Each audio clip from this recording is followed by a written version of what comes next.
Ah, how times have changed and how the world has transformed.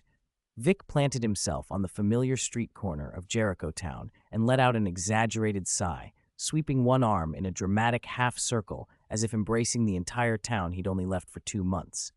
Enid, torn between amusement and exasperation, tugged at the hem of his shirt. Vic, we were only gone for summer break. You're being ridiculous. Come on, weather vane for a bite. I miss there. He broke off, eyes lighting up as a better image formed. They're pastries and milkshakes. Enid beamed and looped her arm through his. Wednesday gave a slight nod, her voice flat as ever. I hope their coffee beans live up to expectations. Her fussiness about coffee was as exacting as her study habits with forbidden tomes. The three pushed open the weather vane's glass door. The retro copper bell over the entrance let out a crisp ding. Inside, the room smelled of freshly ground coffee and warm pastry. Sunlight poured through floor-to-ceiling windows, speckling the wooden floor. Vic's smile faded when he saw two unexpected figures in a corner booth, Principal Larissa Weems and Detective Donovan. Larissa still carried herself with the calm dignity of an educator, but her brow was knit in concern. Across from her, Donovan looked unusually tense, fingers drumming on the table, face drawn with worry. Please, Larissa, help me this once. I just need to know. Donovan's voice trembled with a plea he couldn't hide. Larissa glanced up at the doorway as the bell rang. Donovan followed her gaze. When he saw Vic and the others, a complicated expression flickered across his face, relief and awkwardness tangled together. Vic, he said. Vic stepped forward with an easy smile, trying to dissolve the odd tension. Donovan, grasping for words, began, Vic, I think Tyler's... But Larissa cut him off with a sharp hand on the table. Donovan, her voice carried the authority of the principal. You cannot involve the students. Donovan wilted as if doused with cold water. He rubbed his face slowly, shoulders sagging. He forced a grin that barely reached his eyes. Sorry, yes, you're right. Larissa, seizing a chance to smooth the mood, signaled a waiter. Sit. Drinks on me. She ordered as if by rote, Vic's favorite milkshake, Enid's usual sweet treat, and a black coffee for Wednesday. No sugar, no milk. Vic slurped his milkshake, and in a rush of words, began to relay the highlights of their summer on the cruise. The Kraken, the wonders of Atlantis, and the quirky Elf Inn. He carefully left out the demons and the more perilous episodes, polishing the tale into a marvelous adventure. My goodness, Larissa said, eyes alight. You could make a movie out of that. Donovan could no longer hold it in. He leaned forward, voice threaded with panic and hope. Vic, how is my son? Did he come back with you? At the mention of Tyler, something like light reached Donovan's tired face. Vic froze mid-sip, his eyes darting around for an escape. He forced out, he's fine, helping my uncle at the inn now. He even has a girlfriend. Really? Donovan's features unknotted into a genuine smile. How old is she? Vic swallowed and avoided eye contact, staring at the grain of the table. A bit older than you. For a beat, Donovan seemed to accept it with a laugh. That's fine, that's fine. A little older, an older wife brings you fortune, or whatever they say. He chuckled awkwardly, playing it off. Then the words hit him properly. Older than whom? He was in his 50s. His smile froze. Wait, older than whom? Vic looked up with an apologetic smile and then winced as if delivering bad news. He had to think. Miss Siren said she was born in the 1800s, right? It's 2025 now, so subtract. Seeing Vic actually counting on his fingers, Donovan's hope sputtered. Arithmetic. He felt something cold crawl through his chest. Vic finally announced it with the cheer of someone who'd solved a puzzle. Got it. About 130 years older. The number hit Donovan like a thunderclap. His eyes went wide, his jaw slack. A century and 30 years older, older than his grandmother, older than he could even picture. He made a strangled noise, clutched his chest, and then everything went white at the edges. With a soft, sick thud, Donovan toppled backward into the booth, slumped against the backrest, eyes rolling back as color drained from his face. Donovan! Larissa sprang up, alarmed, moving to check on him. Enid grabbed Vic's arm, heart racing. Vic mumbled something in his defense, thin and flustered. Wednesday, unfazed, raised an eyebrow, took a measured sip of her coffee, and remarked dryly, his psychological resilience could use work. As the cafe buzzed around them, Vic tried to explain, voice small, Actually, Miss Siren looks young, and Tyler seems really happy. Donovan panted, the stabbing tightness in his chest slowly easing. He took the phone Vic held out.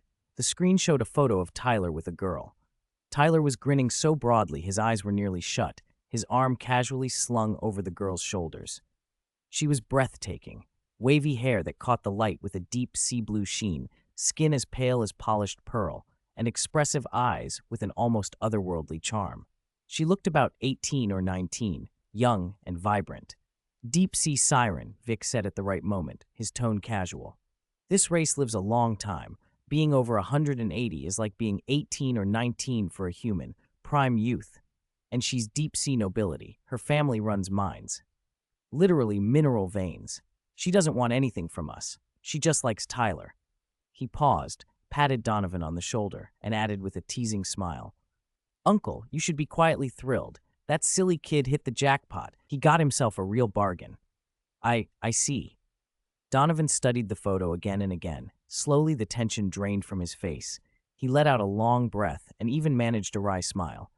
"That's good then. That's good." Relief settled over him like the lifting of a weight. As long as Tyler was safe and willing, and the other party wasn't some ancient hag, well, a little age didn't matter if they were a good match. That brat, hiding things from me. At least he has good taste and is eating well. The final shackle lifted from his chest. Now that Tyler wasn't the thing keeping him up at night, he could tackle the other matter that had been gnawing at him. His eyes hardened with renewed resolve. Donovan handed the phone back to Vic and said in a low voice, "Vic, thanks for telling me. I'm relieved Tyler's okay." He straightened his slightly rumpled suit jacket. Although he hadn't done this sort of work in a while, the air of efficiency and decisiveness he'd worn as a detective returned to him. "Principal Larissa, please reconsider what I mentioned. I have some private business to attend to. I'll be going now." He didn't spell out the private business, but Vic could feel its weight. Principal Larissa rose and inclined her head gracefully. "Donovan, I'll pull together the materials." Donovan gave her a grateful look, nodded to Vic one last time, and without another word strode out of the cafe, his silhouette disappearing around the corner with absolute, unshakable purpose. Vic watched Donovan's back vanish through the door, and, just as he let out a breath, his curiosity began to prickle. He leaned toward Principal Larissa, who was still seated, and lowered his voice conspiratorially. "So, Auntie, what were you two talking about?" It looked like Donovan was really worried. Larissa's hand, hovering over her coffee, paused. She set the cup down, turned, and fixed him with a look that usually held warm wisdom, but now carried the quiet authority of an educator who wasn't in the mood for nonsense. "Vic, isn't your curiosity a little much? Don't pry into adult matters." She rose, picked up her handbag, and as she did, she dropped a bombshell, almost casually. "By the way, how's your summer homework coming along?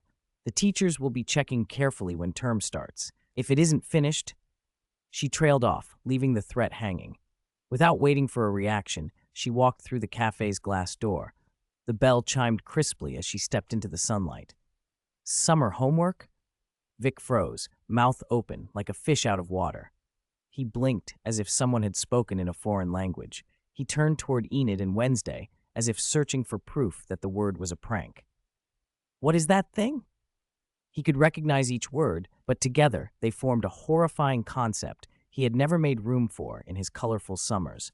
Full of artifact hunts, bargain deals, demons, the elf inn, and every sort of bizarre adventure, but absolutely no space for something called summer homework.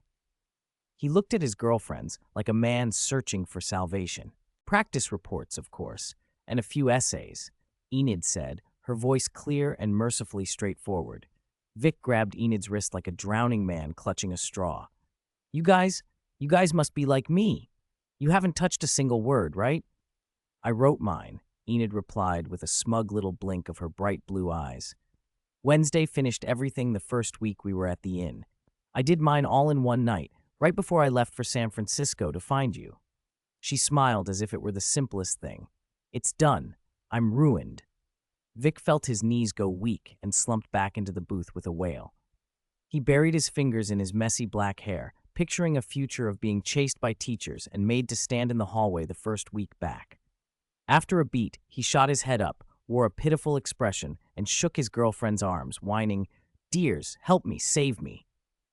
With a wet plop, several black, viscous tentacles shoved out from Vic's shoulder and reformed into Venom's enormous head and wide, bloody maw. Using mimed fingers, it made the universal gesture, thumb and forefinger rubbing together quickly, while its long, scarlet tongue licked its fangs. The message was clear. Help, that'll cost extra chocolate. Vic gave Venom a sharp look and swatted at the gesture. In your dreams. Your chocolate reserves this month are already double my quota. If you keep eating, you'll turn into chocolate-flavored slime. He turned back to Enid, and Wednesday, his power shifting effortlessly into a softer, more pleading mode. His lashes fluttered like tiny brushes, and his voice smoothed into honey. "And you know my powers are the best. You're not just going to stand by while I get buried in homework, right? Right? He glanced from Enid to Wednesday and back again, like a big, anxious dog afraid of being abandoned. For the moment, whatever curiosity Vic had had about Donovan's private business was completely forgotten. 143, Strawberry Mark. Using his perfected talent for looking adorable, paired with those wet, pleading puppy dog eyes that clearly said, "Help me or you'll be responsible for your boyfriend's doom," Victor finally wheedled his way into copying the summer homework. In truth, Wednesday and Enid had long since taken high-definition photos of their finished assignments, sorted them by subject, and tucked them into an encrypted album on their phones. For whom this had been prepared was as obvious as one of Nick Wilde's corny jokes. With Enid's super speed, Victor had copied and pasted answers into all the blanks in the blink of an eye, and only then belatedly realized what had happened. Relief and gratitude turned him into an overexcited Labrador. "Wah! You guys are the best! I knew you wouldn't leave me to die," he blurted, choking on a happy sob, and without a thought for dignity, he hauled Wednesday and Enid, who were standing beside him, into a tight hug. Before they could protest, he peppered them with loud, sloppy kisses of thanks. There was a bit of snot and a lot of tears, landing on cheeks, foreheads, even hair. The scene had the emotional intensity of a long-awaited family reunion. A few minutes later, the street showed the aftermath. Wednesday walked expressionless at the front along the curb, eyes fixed straight ahead, her pace about 15% faster than usual, radiating an aura 10 degrees colder than her normal chill. Up close, several conspicuous light red strawberry marks bloomed on her pale, delicate cheeks, evidence of Victor's overenthusiastic gratitude. Enid, fighting laughter, walked beside her, mouth twitching, stealing glances at the marks before clamping her lips shut. Her eyes said, "I want to laugh, but I mustn't." Victor trailed at the very back, head hanging, wearing a guilty, fawning look. He kept glancing at the icy silhouette ahead, his mind scrolling wildly through survival strategies under the heading, "How to Appease the Dark Queen." Watching Wednesday pick up speed, he finally summoned the nerve, jogged forward 2 steps, reached out with 2 fingers, and lightly tugged at the corner of her sleeve. "Wednesday, I'm sorry." His voice was syrupy, the last syllable dragged out like a plea. Wednesday stopped. Slowly she turned, her deep, dark eyes settling on Victor with the calm, implacable stillness of a frozen lake. She said nothing at first, merely lifted her chin so the strawberry marks caught the sunlight. Victor felt his scalp prickle, his Addams apple bobbed in nervousness. After a few seconds of silence, she spoke in her clear, chill voice, enunciating each word with deliberate coldness. "Victor Black," she used his full name, "you had better pray devoutly that those marks are completely gone before the opening ceremony." She paused, the corner of her mouth lifting in a faint, spine-chilling curve. "Otherwise, I wouldn't mind recommending a highly active, keenly perceptive live specimen for the upcoming Human Anatomy Practical." Victor froze. A shiver ran down his spine as he pictured himself on a dissection table, Wednesday holding a scalpel with the clinical curiosity of a scientist and asking, "Does this hurt?" "It'll fade. It'll definitely fade," he cried, voice suddenly earnest. "I'll go home and put ice on it, rub it with a healing balm. I swear it'll be gone without a trace." All right, Victor didn't mean it. "And besides, you actually look kind of cute like this." Enid tried to hold a straight face, her shoulders shaking with suppressed laughter as she attempted to smooth things over for Victor. That throwaway, "you look kind of cute," betrayed how much she enjoyed the spectacle, fuel on the fire. Seeing Wednesday's expression harden another degree, Victor's heart sank. His survival instinct spiked. He needed a massive distraction. His eyes darted, then he seized on a luxury vehicle that had just pulled over at the curb, a hard-lined, entirely black car with such classical Gothic styling it seemed to have driven straight out of a castle, and gaped with exaggerated astonishment. "Wednesday, look, this car looks just like the one your family has." He pressed his face to the window as if inspecting the interior, continuing his over-the-top show. "Wow, look, that beautiful lady inside looks exactly like your Mo." His voice cut off. The dark-tinted window slid down silently and smoothly. Behind it sat none other than the pale, stunning face of Mrs. Morticia Addams, a faint, mysterious smile on her lips. Her deep-set eyes regarded Victor, whose nose was practically flattened against the glass, with intrigued amusement. The whole family was assembled. Gomez Addams, grinning from the driver's seat, Pugsley in the passenger seat clutching the severed hand thing and looking curious, and Lurch at the wheel. "Thank you for the compliment, Victor," Morticia said, her red lips parting, her voice lazy and magnetic, like aged wine. "Your mouth is as sweet as ever." "Mother," Wednesday replied calmly, without inflection. Victor, still dazed by the sudden family tableau, mumbled, "Mother," and flushed crimson. All eyes inside the car and on the sidewalk snapped to Victor. He plastered on an awkward laugh, not knowing where to put his hands. Long time no see, Mrs. Morticia. You look more radiant than ever." Morticia inclined her head with elegant poise, then her sharp gaze flicked to the pale strawberry marks on Wednesday's cheeks. As if she had just noticed, she asked with a touch of maternal concern, "Wednesday, your face? What happened?" Wednesday didn't lift an eyelid. Her gaze slid to Victor, who was trying to shrink into nothing, and she said icily, "An allergic reaction to color, to a certain abundantly present yellow waste product." Victor lowered his eyes and pretended to examine the busy ant colony in the cracks of the pavement with exaggerated intensity. "I see," Morticia smiled, a knowing, slightly mischievous curve. "I thought perhaps you were allergic to Victor's kisses." Wednesday's expression went several degrees colder, as though the air itself had crystallized. Gomez gave a hearty, amused bark of laughter from the driver's seat. "Ha! Dear, I keep telling you young people have their own ways of expressing passion." Sensing the moment tipping toward the absurd, Morticia offered a timely invitation. "All right now, let's not stand by the roadside. Get in the car, we can give you a ride to school for registration." Wednesday didn't object. She opened the rear door and slid inside with her usual elegant, frosty composure.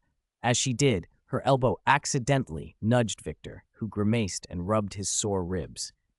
Under Enid's sympathetic but amused look, Victor steeled himself, and like a prisoner called to a hearing, reluctantly squeezed into the car. The door thudded shut, and the odd little convoy, each passenger carrying their own thoughts, rolled off toward the unknown, and inevitably tumultuous start of the new semester. 144. Socket Temptation. The hearse glided down the road toward Nevermore, its interior far more spacious than its exterior suggested. Pugsley sat across from Vic, eyes wide with excitement, his small hands sketching a faint arc of electricity in the air. "Watch this, brother-in-law," he crowed. He concentrated, and crackling blue sparks leaped from his fingertips, lighting up his triumphant grin. "This is my new trick." Vic sat up straight, his eyes bright with envy and awe. "Cool, how'd you do that?" He leaned closer, almost touching the dancing arcs. "That looks way too awesome." Pugsley let the electricity die away and shrugged, proud. "Stick your fingers in the socket enough times and you'll learn something." "Really?" Vic adopted a thoughtful expression, eyes glazing over as he began scheming how to practice this back in the dorm, maybe finding a forgotten outlet, or convincing Venom to help him make a connection. A cold voice cut through his fantasy like an icicle. "Vic." Wednesday didn't look up, but her voice reached him with unshakable authority. "New dorm rule. It is forbidden to insert fingers or any conductive objects into power sockets in any form, and forbidden to imitate Pugsley's charging behavior." "Ha! How can you do that?" Vic's face fell. He tried to look pitiable, giving Wednesday puppy dog eyes. "Wednesday, please. I just want to try it, just a little. I promise I'll be careful." Wednesday finally lifted her gaze. Her dark eyes met his calmly, Her pale face was expressionless, her words precise and cutting. Believe me, Vic, the usual takeaway from personally experimenting with live wires is not the electrical discharge ability you hope for, but a simple and painful lesson in physics. 220 volts of alternating current, while unlikely to electrocute a numbskull like you outright, is more than sufficient to produce a prolonged paralysis and the faint, charred scent of roasted meat. Beyond that, it offers no benefit whatsoever. Her phrasing was as sharp as ever. Even Morticia's lips twitched in a near-imperceptible smile. Lurch gave a faint shrug. "All right," Vic said, as if convinced, but his darting eyes and slightly pouted lips clearly said otherwise. Pugsley giggled at Vic's deflated look, then deliberately gathered a larger ball of electricity in his palm, producing a louder crackle. It was a provocation, an open invitation to any relative with no resistance to cool abilities. Enid, watching from the side, could only facepalm. "I don't think rules alone will stop him," she whispered to Wednesday. Wednesday returned to her book, calm but pragmatic. "Hence, I should prepare a backup defibrillator and a detailed first aid protocol for electrocution." Her eyes flicked between Vic and Pugsley. Their easy, almost conspiratorial rapport did not escape her notice. Her tone was cool and precise. "You two seem far more acquainted than I imagined." "Of course," Vic shot back, a flash of pride. "We wrote to each other all summer. Pugsley is one of my most loyal pen pals." He ruffled Pugsley's black hair. The boy lifted his face, smiling mischievously. "Yeah," Pugsley nodded, bright as ever. "Brother-in-law sent me loads of cool stuff. A skeleton model that dances by itself, glowing deep-sea monster fish eyeballs in a jar." He rattled the list off, delighted by Vic's taste. Morticia, who had been gazing out the window at the Gothic landscape, turned slightly, red lips curving in a languid, sincere compliment. "Speaking of gifts, Vic, thank you again for the bouquet of Atlantis roses, the faint blue glow along the petal edges as they open, and that cold fragrance like deep sea in moonlight. It's enchanting. I put them in the coolest, dampest corner of the greenhouse, next to my Venus flytraps. They're getting along exceptionally well. I'm so glad you like them." Vic beamed, and with an ostentatious raise of an eyebrow toward Wednesday, silently boasted, "See, I already won over the mother-in-law." Not satisfied, he turned to Enid, breezy. "Oh, right.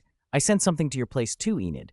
Your little Carl seemed to really love the glowing firefly amber and the perpetual motion tops from the Elf Inn." "You did?" Enid looked surprised, then pleased. A warm smile spread across her face, until Vic added, slightly confused, "It's just, I don't know why. Your little Carl has been sending back a bunch of photos of girls, all kinds. He seems pretty enthusiastic about it." Enid's smile stiffened, though she kept it on. A flash of fury lit her eyes. "You ungrateful little wretch," she thought. "After everything I've done for you, you collect pictures of pretty girls and try to foist them off on your sister's friends?" She clenched her teeth inwardly, but kept her sunny expression. "Hey, is that so? Probably he just wants to introduce you to his friends." In her head, she was already compiling a list of presents to bring home. 5 years of magic, 3 years of mock exams, Junior Werewolf Edition. 10 sets! No, 20! That'll keep him busy. Vic, oblivious to the storm behind Enid's smile, nodded cheerfully. "Could be. Little Carl is such a good friend." Gomez Addams, who had been watching the exchange with silent amusement, finally burst into a booming laugh. "Ha ha ha! Well done, Vic. Such charisma. No wonder you caught my little scorpion. How about for the next family gathering, we host a small matchmaking tea, right next to the cemetery, perfect atmosphere." Morticia covered her mouth with a light laugh, eyes full of amusement. Vic's smile stiffened. He felt the air around Wednesday cool perceptibly. He gave an awkward chuckle and waved it off. A tea party won't be necessary. Really, not necessary. Wednesday and Enid are more than enough for me, truly, more than enough." Wednesday closed her book slowly. Her dark eyes swept over Vic with the same emotionless calm. "It seems your summer diplomatic activities were indeed varied and entertaining." The hearse gave a gentle lurch and came to a smooth stop. Through the window, the familiar gates of Nevermore came into view. School had arrived. 145, Wednesday's fans breathed. They stood before the gates of Nevermore Academy. Pugsley craned his neck to take in the building, its Gothic presence even heavier than their castle at home, and muttered under his breath, "Will I make any friends here?" Gomez clapped a large hand onto his son's shoulder and laughed, booming and proud. Of course you will. Look, how wonderful. The students here are all outcasts like us. You'll fit right in. Morticia bent gracefully to straighten Wednesday's immaculate black collar, a faint, almost imperceptible tenderness in her dark eyes. Darling, promise me, while you're at school, take good care of your brother. Wednesday's coal-black eyes were flat and calm. I have always taken care of him. Beside them, Pugsley took advantage of the lull to tug at Vic's sleeve and, standing on tiptoe, whisper a fond childhood recollection. Big sister is very good at taking care of people. When I was little and cried, she'd nail me into a small coffin to lull me to sleep. A wistful smile crossed his face. She even dug a little grave in the garden for me first, said it would make me feel more secure. Vic's eyes sparkled as he listened, and he praised her, not loudly but with sincere warmth. Wow, she'll make a virtuous wife and a wonderful mother someday. A cold look sliced across Vic's face like a blade. Wednesday turned slowly. Her pale features betrayed nothing, but the chill in her gaze could have frozen blood. She ignored Vic and reached out with a pale, slender, and unexpectedly strong hand, snagging Pugsley by the back of his collar and hoisting him up until their eyes were level. Listen, she said. These are the rules. Her voice was cool and precise. First, no eye contact without permission. Pugsley nodded quickly. Second, if you encounter inefficient or unartistic bullying, file all requests for assistance in writing with time, place, participants, and a creativity score for the methods used. Verbal complaints are invalid. He kept nodding, his face the picture of obedient understanding. Finally, and most importantly, thing stays with me. Understood? Understood, big sister, Pugsley answered crisply, clearly accustomed to the ritual. As Wednesday let go, Vic leaned close and whispered into Pugsley's ear in a voice barely louder than a breath. Don't worry, I've tucked a few interesting fellows into your shadow. Pugsley's eyes lit up like he'd been handed the finest toy. Vic winked conspiratorially. If you get into trouble you really can't handle, just shout, brother-in-law, save me, at the shadow, and I promise you'll get help. Beneath them, several elite Shadowcan ninjas pooled like liquid darkness at Pugsley's feet. Pugsley thrilled, hugged the secret to his chest. Vic straightened, took Enid's hand, and fell into step behind Wednesday, who had already turned toward the school gate. Gomez watched the three of them go, watching Vic's energetic stride in particular, then slipped his arm possessively around Morticia's waist. See that, my love? I told you. This boy is one of us at heart. Morticia's lips curved faintly as she glanced after Vic, then down at their children. Indeed, his knack for making arrangements behind the scenes does have a touch of your old style. Vic caught up to Wednesday and tentatively took her hand, which hung at her side. She didn't pull away, her fingertips were icy, and she kept her gaze forward. How many did you stuff into my brother's shadow? She asked flatly. A few. Well, a dozen or so? Vic hedged, attempting to play it off cute. Wednesday shot him a look that said plainly, I'll settle this later, but she didn't remove her hand. Enid smiled and slipped her arm through Vic's, her blue eyes lighting up. Looks like our new semester is starting with family management. The three of them passed through Nevermore's gate together, light and shadow weaving around them, and Vic glanced back to give Pugsley a furtive okay sign. Pugsley, still watching them from the gate, returned the gesture, his grin a mix of apprehension and the thrill of a secret weapon. Inside the quad, the moment the trio appeared, they became the center of attention. The long, slanted shadows of the ancient buildings seemed to shiver at their presence. Look, they're back. It's Wednesday. Whispers rippled through the courtyard like an incoming tide, interest and excitement crackling in the air. Outcasts turned, eyes hungry and curious. A few bolder girls, clutching notebooks and quills, pushed forward, led by a red-haired girl whose straight bangs and twin braids mimicked Wednesday's. Her smile was fawning, her voice trembling with excitement as she approached. Wednesday, could you give us an autograph? The girls behind her looked on, hopeful. Wednesday's brow creased the tiniest bit and the surrounding air grew colder. Her black eyes swept the cluster of ardent admirers. Her voice came out as flat and grave as a headstone. I only sign in blood. Rather than deter the red-haired girl, the remark sent her into rapture. Her face flushed, her breath quickened, and a near-ecstatic gleam shone in her eyes. Then, that's exactly what I want. She licked her lips almost unconsciously. I never said it would be my blood. Wednesday's tone cooled further, laced with faint annoyance. She hated attention and despised shallow adulation. The redhead's flush deepened, eyes glassy as if caught in a fevered daydream, and the mood threatened to tilt into something odd. Vic stepped in at the right moment, draping a hand casually over Wednesday's shoulder with a practiced grin. An autograph? I can handle that too. He gave a roguish wink. I know 21 different styles of artistic signatures. I guarantee they're more elegant than the flight path of a bat. At the sight of Vic's hand on Wednesday, the red-haired girl's expression snapped from worship to frosty outrage. Her gaze fixed on his hand like a blade. No, she said, sharp and absolute.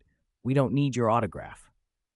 Vic froze, taken aback by the sudden hostility, and his hand slackened. Wednesday flicked a sideways look at him. Something like satisfaction flitted across her features, and Enid, watching from the side, couldn't help but stifle a laugh, her eyes crescent-moon cheerful. She leaned close to Vic and teased, voice low. Looks like your charm doesn't work on Wednesday's solo fans, Vic. Vic rubbed the back of his neck and withdrew his hand with comic embarrassment, not quite ready to admit defeat. Tsk, young people today. Their taste is really too narrow. Bianca stepped forward to diffuse the situation. She shook her head, moved a few paces closer, and gently slipped off the necklace that suppressed her hypnotic ability. The instant it left her skin, an invisible, soul-stirring ripple radiated outward from her. She looked at the agitated girls with ocean-deep eyes and a quiet, commanding voice that brooked no refusal. All right, disperse. Go on. The students' faces went blank and submissive, as if their self-awareness had been drained away. They nodded mechanically, turned and melted back into the courtyard crowd, as though whatever frenzy had seized them a moment before had never happened. This is unnerving. I much prefer glares of fear and hatred, Wednesday muttered, watching their backs. She hated being treated like an exhibit. Bianca replaced the necklace, sealing the power away, and turned to Wednesday with an amused, understanding smile. You might want to get used to it, Wednesday. Ever since you and the others made that scene and saved the school, you've been celebrities at Nevermore, proper VIPs. Especially you, she added. You took down Crackstone, the one who was calling for the extinction of outcasts. Why does anyone care about that? Wednesday frowned. To her, defeating a threat was simply survival, not something that should earn fame. Bianca sighed a little, as if indulging in naivety. You don't go after the spotlight, I know, but popularity doesn't always follow reason. The more you try to avoid it, the faster it spreads. She paused for effect. According to the latest stats, you're #1 on the Academy's internal popularity rankings.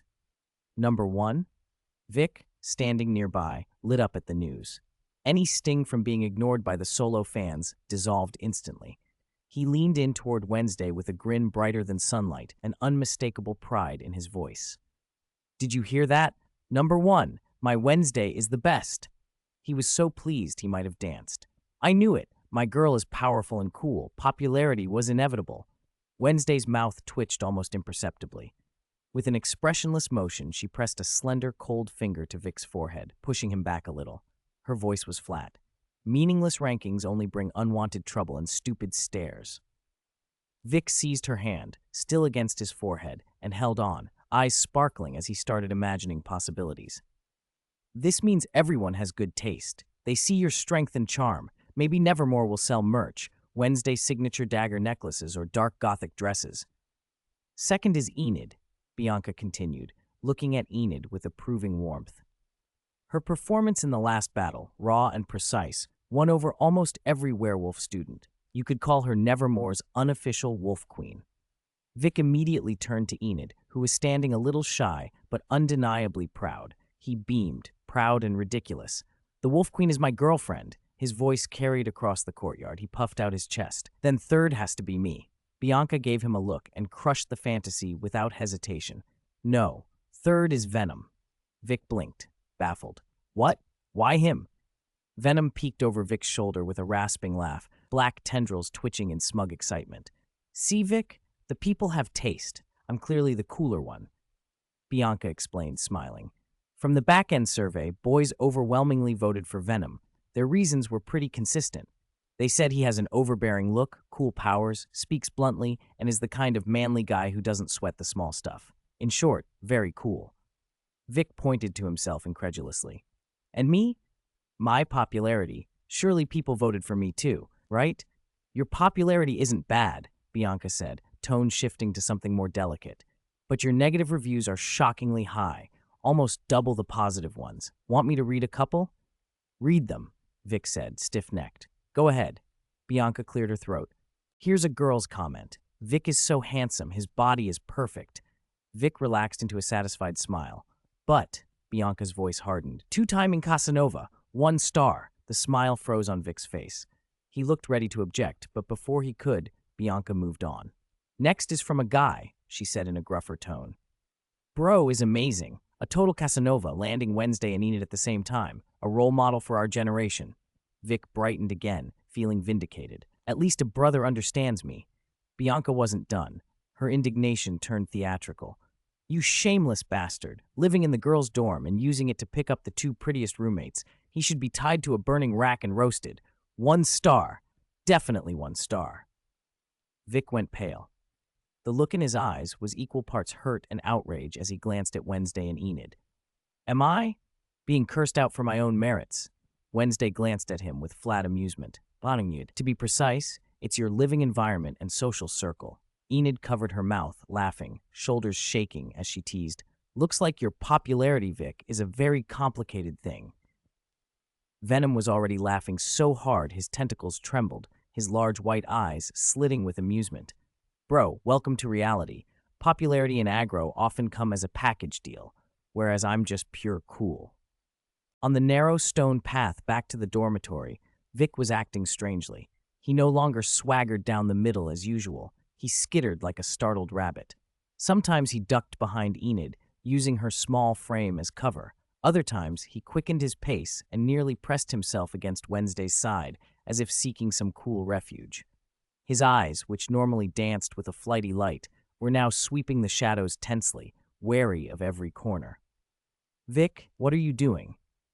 Wednesday stopped at last, the faintest edge of impatience in her cool voice. He was practically crushing her against the mossy wall. Vic blinked as if jerked back to reality, leaned in close, and lowered his voice. His expression was oddly serious, almost melodramatic. Wednesday, I feel like I'm in a lot of danger right now. Wednesday raised a single eyebrow and looked at him, waiting. Think about it, Vic went on as soon as he had her attention, fingers gesturing unconsciously. I'm dating the first and second most popular girls at Nefermore. Do you know how much heat that draws?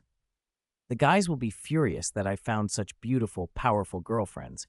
The girls will be furious that a man this handsome is stepping on 2 boats instead of picking theirs. The more he talked, the more convinced he sounded. He shuddered dramatically. I'm basically an aggro magnet. It's dangerous. I swear something's been watching us from the shadows. Its stare was freezing. Oh, you. Enid could no longer hold back and burst out laughing.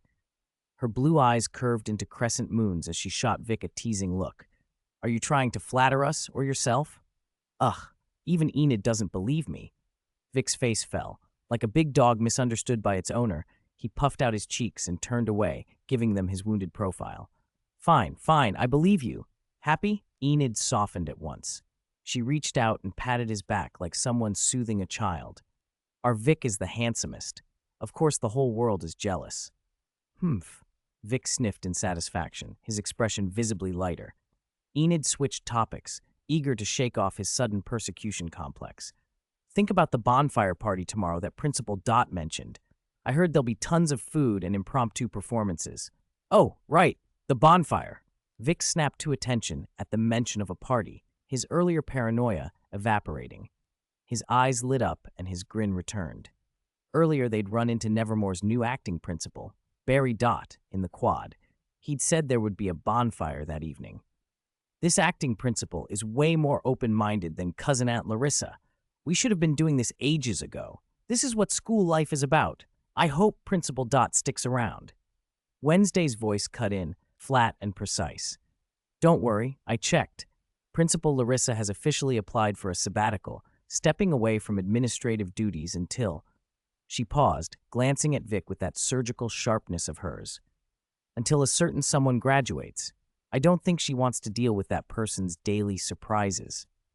Vic froze. The smile vanished from his face like a light switched off. Enid laughed again at his expression, and the corner of Wednesday's mouth twitched almost imperceptibly. The setting sun stretched the three of them into long shadows on Nevermore's old stones. Vic's crisis faded as quickly as it had come, replaced by eager anticipation for the party. He didn't notice the figure that materialized near a distant sculpture, watching them leave with an unrateable smile at the corner of their mouth. At the dormitory door, Vic gaped at the oak entrance, festooned with colorful decorations. Someone had plastered hand-drawn pictures across it, some delicate, some rough, but all showed the three of them, or rather, four figures.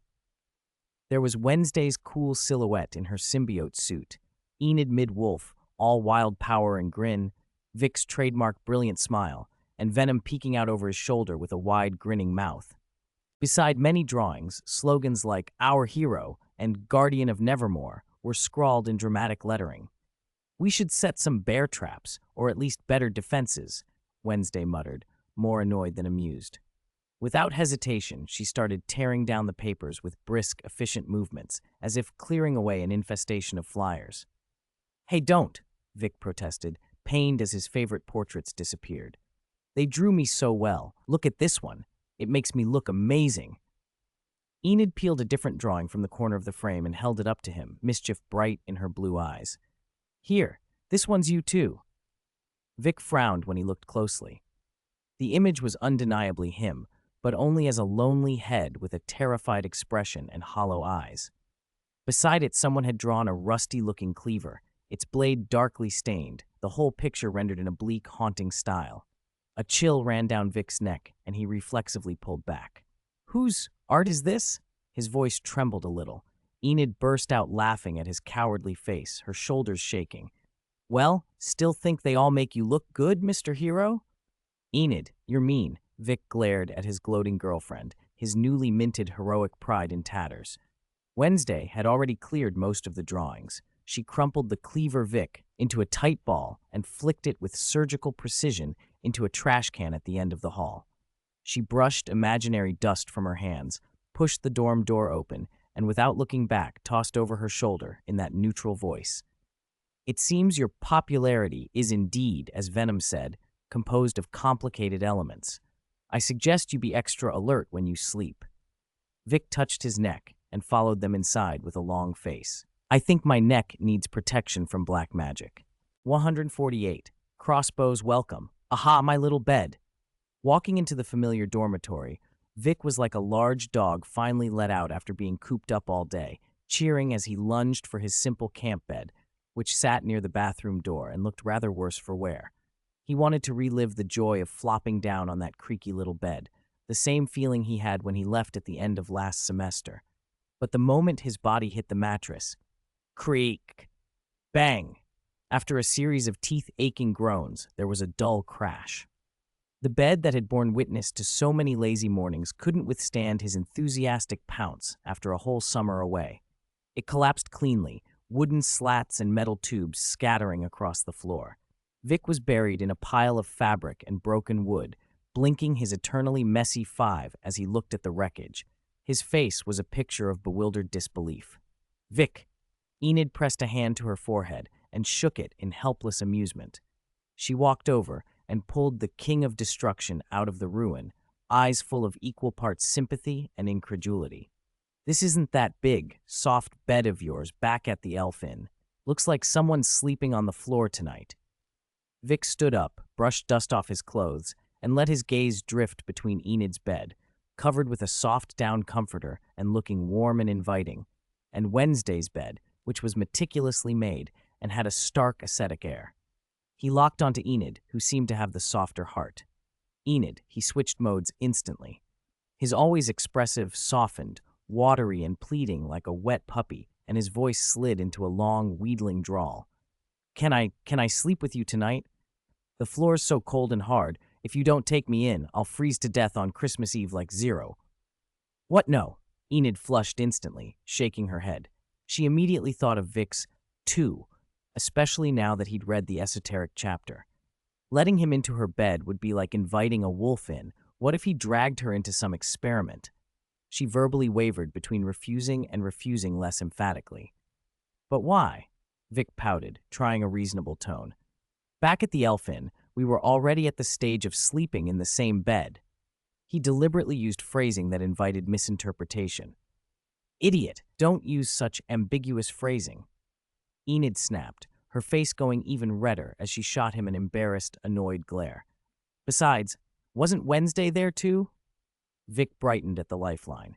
He turned hopefully to Wednesday, who sat upright at her desk, expressionless as she flipped through 3.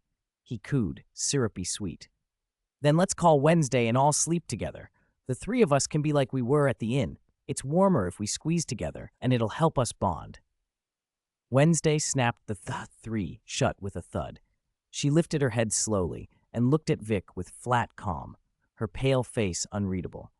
Given someone's recent increasingly excessive and boundary-less intimate behavior, her fingers brushed at several faint red lines on her face that hadn't fully faded. I have reason to highly suspect that someone is attempting to conduct irresponsible practice of certain dangerous theories from 2, esoteric chapter within our relatively cramped dormitory space. Therefore, she tilted her chin and finished in a tone that brooked no argument. Don't even think about it. All right. Seeing both possible heat sources take firm stands, Vic deflated like a punctured balloon. He hunched his back and shuffled toward the closet to fetch spare bedding, humming a miserable little tune he'd just made up. Little cabbage, yellow in the field. Vic is cold, with no bed to sleep in. Humph, when I freeze to death and become a dormitory. 6, don't you dare regret it. Watching his theatrical sulk, Enid's heart finally softened. She tugged Wednesday's sleeve and whispered, Wednesday, he really does look pitiful. How about? Wednesday watched Vic's exaggerated gait, then glanced at Enid's reluctant expression and let out a nearly inaudible sigh. Fine, Victor Black. Her voice was cool, but she added, You win. Vic's whole posture snapped alert. Wednesday leaned in and whispered a few words to Enid. Enid blinked, then a knowing, slightly mischievous smile crept across her face. They moved to the center of the room and, working together, shoved Wednesday's sturdy vintage carved wooden bed alongside Enid's softer upholstered one, joining them into an impressively large superbed. This way. Wednesday clapped a hand and pointed at the joined beds, looking at Vic without expression. Satisfied? Satisfied. Beyond satisfied. Wednesday, Enid, you're both angels. Vic's gloom vanished. He practically vibrated with joy and made to leap forward for a hug. Stop. Wednesday held up one hand, palm outward, halting him. In her other hand, she produced a small but sharp silver dagger and used its tip to trace an imaginary line down the center where the 2 beds met. Watch closely. Her voice left no room for argument. Her gaze was sharp. Without permission, anyone who crosses the line. She gave the dagger a deft flourish, the metal catching cold light. Will face the consequences. Vic looked at that flash of steel and swallowed, but his sunflower smile stayed intact. Understood. I promised to be perfectly behaved and never cross the line. Getting to sleep on the bed was a huge win. As for the practice of 2, well, a strategic detour and gradual progress would do just fine. He picked up his pillow and carefully set it on his half of the claimed territory, already calculating whether to pretend to be good at first and then accidentally roll over in the night, or to use his innocent to launch a new round of cute performance. Heh, oh right, I'll go get some ice to help Wednesday's fade. Grinning, Vic turned the dormitory doorknob and glanced back to throw Wednesday a confident wink, as if to say, look how considerate I am. The moment the door opened a crack, swoosh! A sharp whine grazed the tip of his nose, bringing a chilling blast of cold. Clang! A crossbow bolt, fletching still vibrating, slammed into the wall beside the doorframe. Oh, damn it! Enid screamed, eyes wide. Vic froze. His grin turned to ice. He lowered his head and looked at the doorknob. A crude but effective trigger mechanism was tied there, a thin wire running from it to a loaded hand crossbow fixed outside the door. The force of opening the door had set the trap perfectly and fired the bolt. Vic blinked a couple times. Recovering his composure from the shock, he whistled low. This school year is starting off a bit exciting. 149. Invisible Stalker. Look, there are photos pinned to the arrows. Vic stepped forward and pulled down the two pictures stuck to the wall. One was a shot of them talking to Principal Dot in the quad just a few minutes ago. Someone had crossed out Wednesday's eyes with white marker. Beneath it, in black marker, someone had scrawled, "Welcome back, Wednesday. I'm still watching you." "Whoa, Wednesday, you already have a fan," Vic said, pinching a corner of the photo and waving it like a souvenir, his eyes bright with the kind of theatrical mischief he loved to show off. "Don't be jealous." Wednesday's voice was flat and cold. She didn't bother to look up, treating what was effectively a death threat like someone mentioning the weather. "Let me see the other one." Vic flipped the second photo over, and his smile vanished. The picture was of him, or at least had been. A chunk of the photo where his head should have been had been cleanly cut away. Below it, in ugly handwriting, it read, "Stay away from Wednesday, you creep." The cut looked deliberate, a single clean slice made with some sharp instrument. Vic's hand went instinctively to his neck. His Addams apple bobbed as he swallowed. "Wow, their hatred is impressive," he muttered, the earlier humorous tone drained away into a prickling chill at the base of his skull. Enid laughed aloud, the sound bright as she pointed at the beheaded picture. "Looks like your popularity is complicated, Vic. Is this what they mean when love turns into hate?"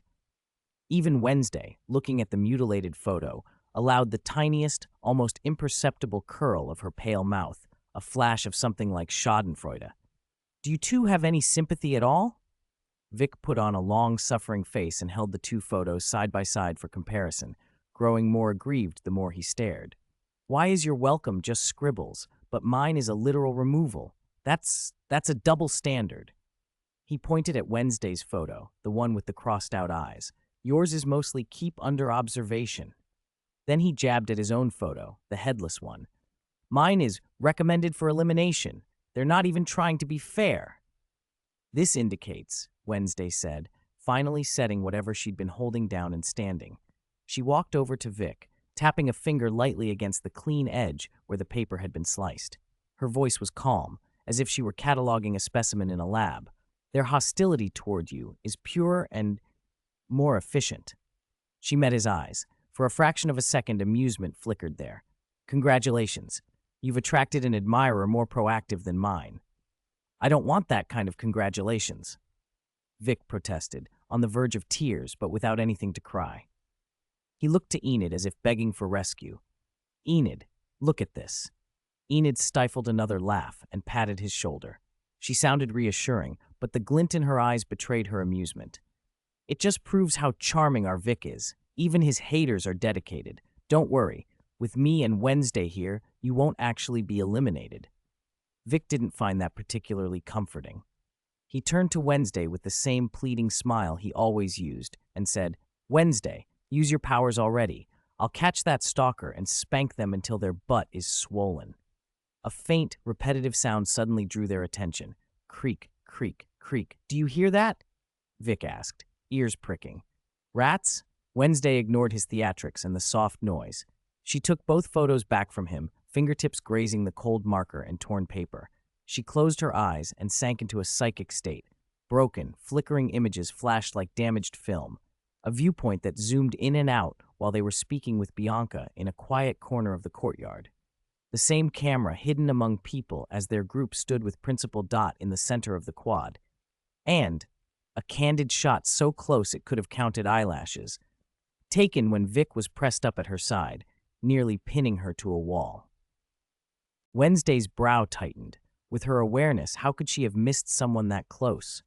The last image had been almost face-to-face. The visions halted as abruptly as they'd begun. "I see nothing. I can't find the stalker," she said, frustration and a faint solemnity in her voice. "They're invisible. Invisible like a ghost." Invisible? Could it be a literal invisible person? Before she could say more, she felt familiar warmth and pressure at her waist.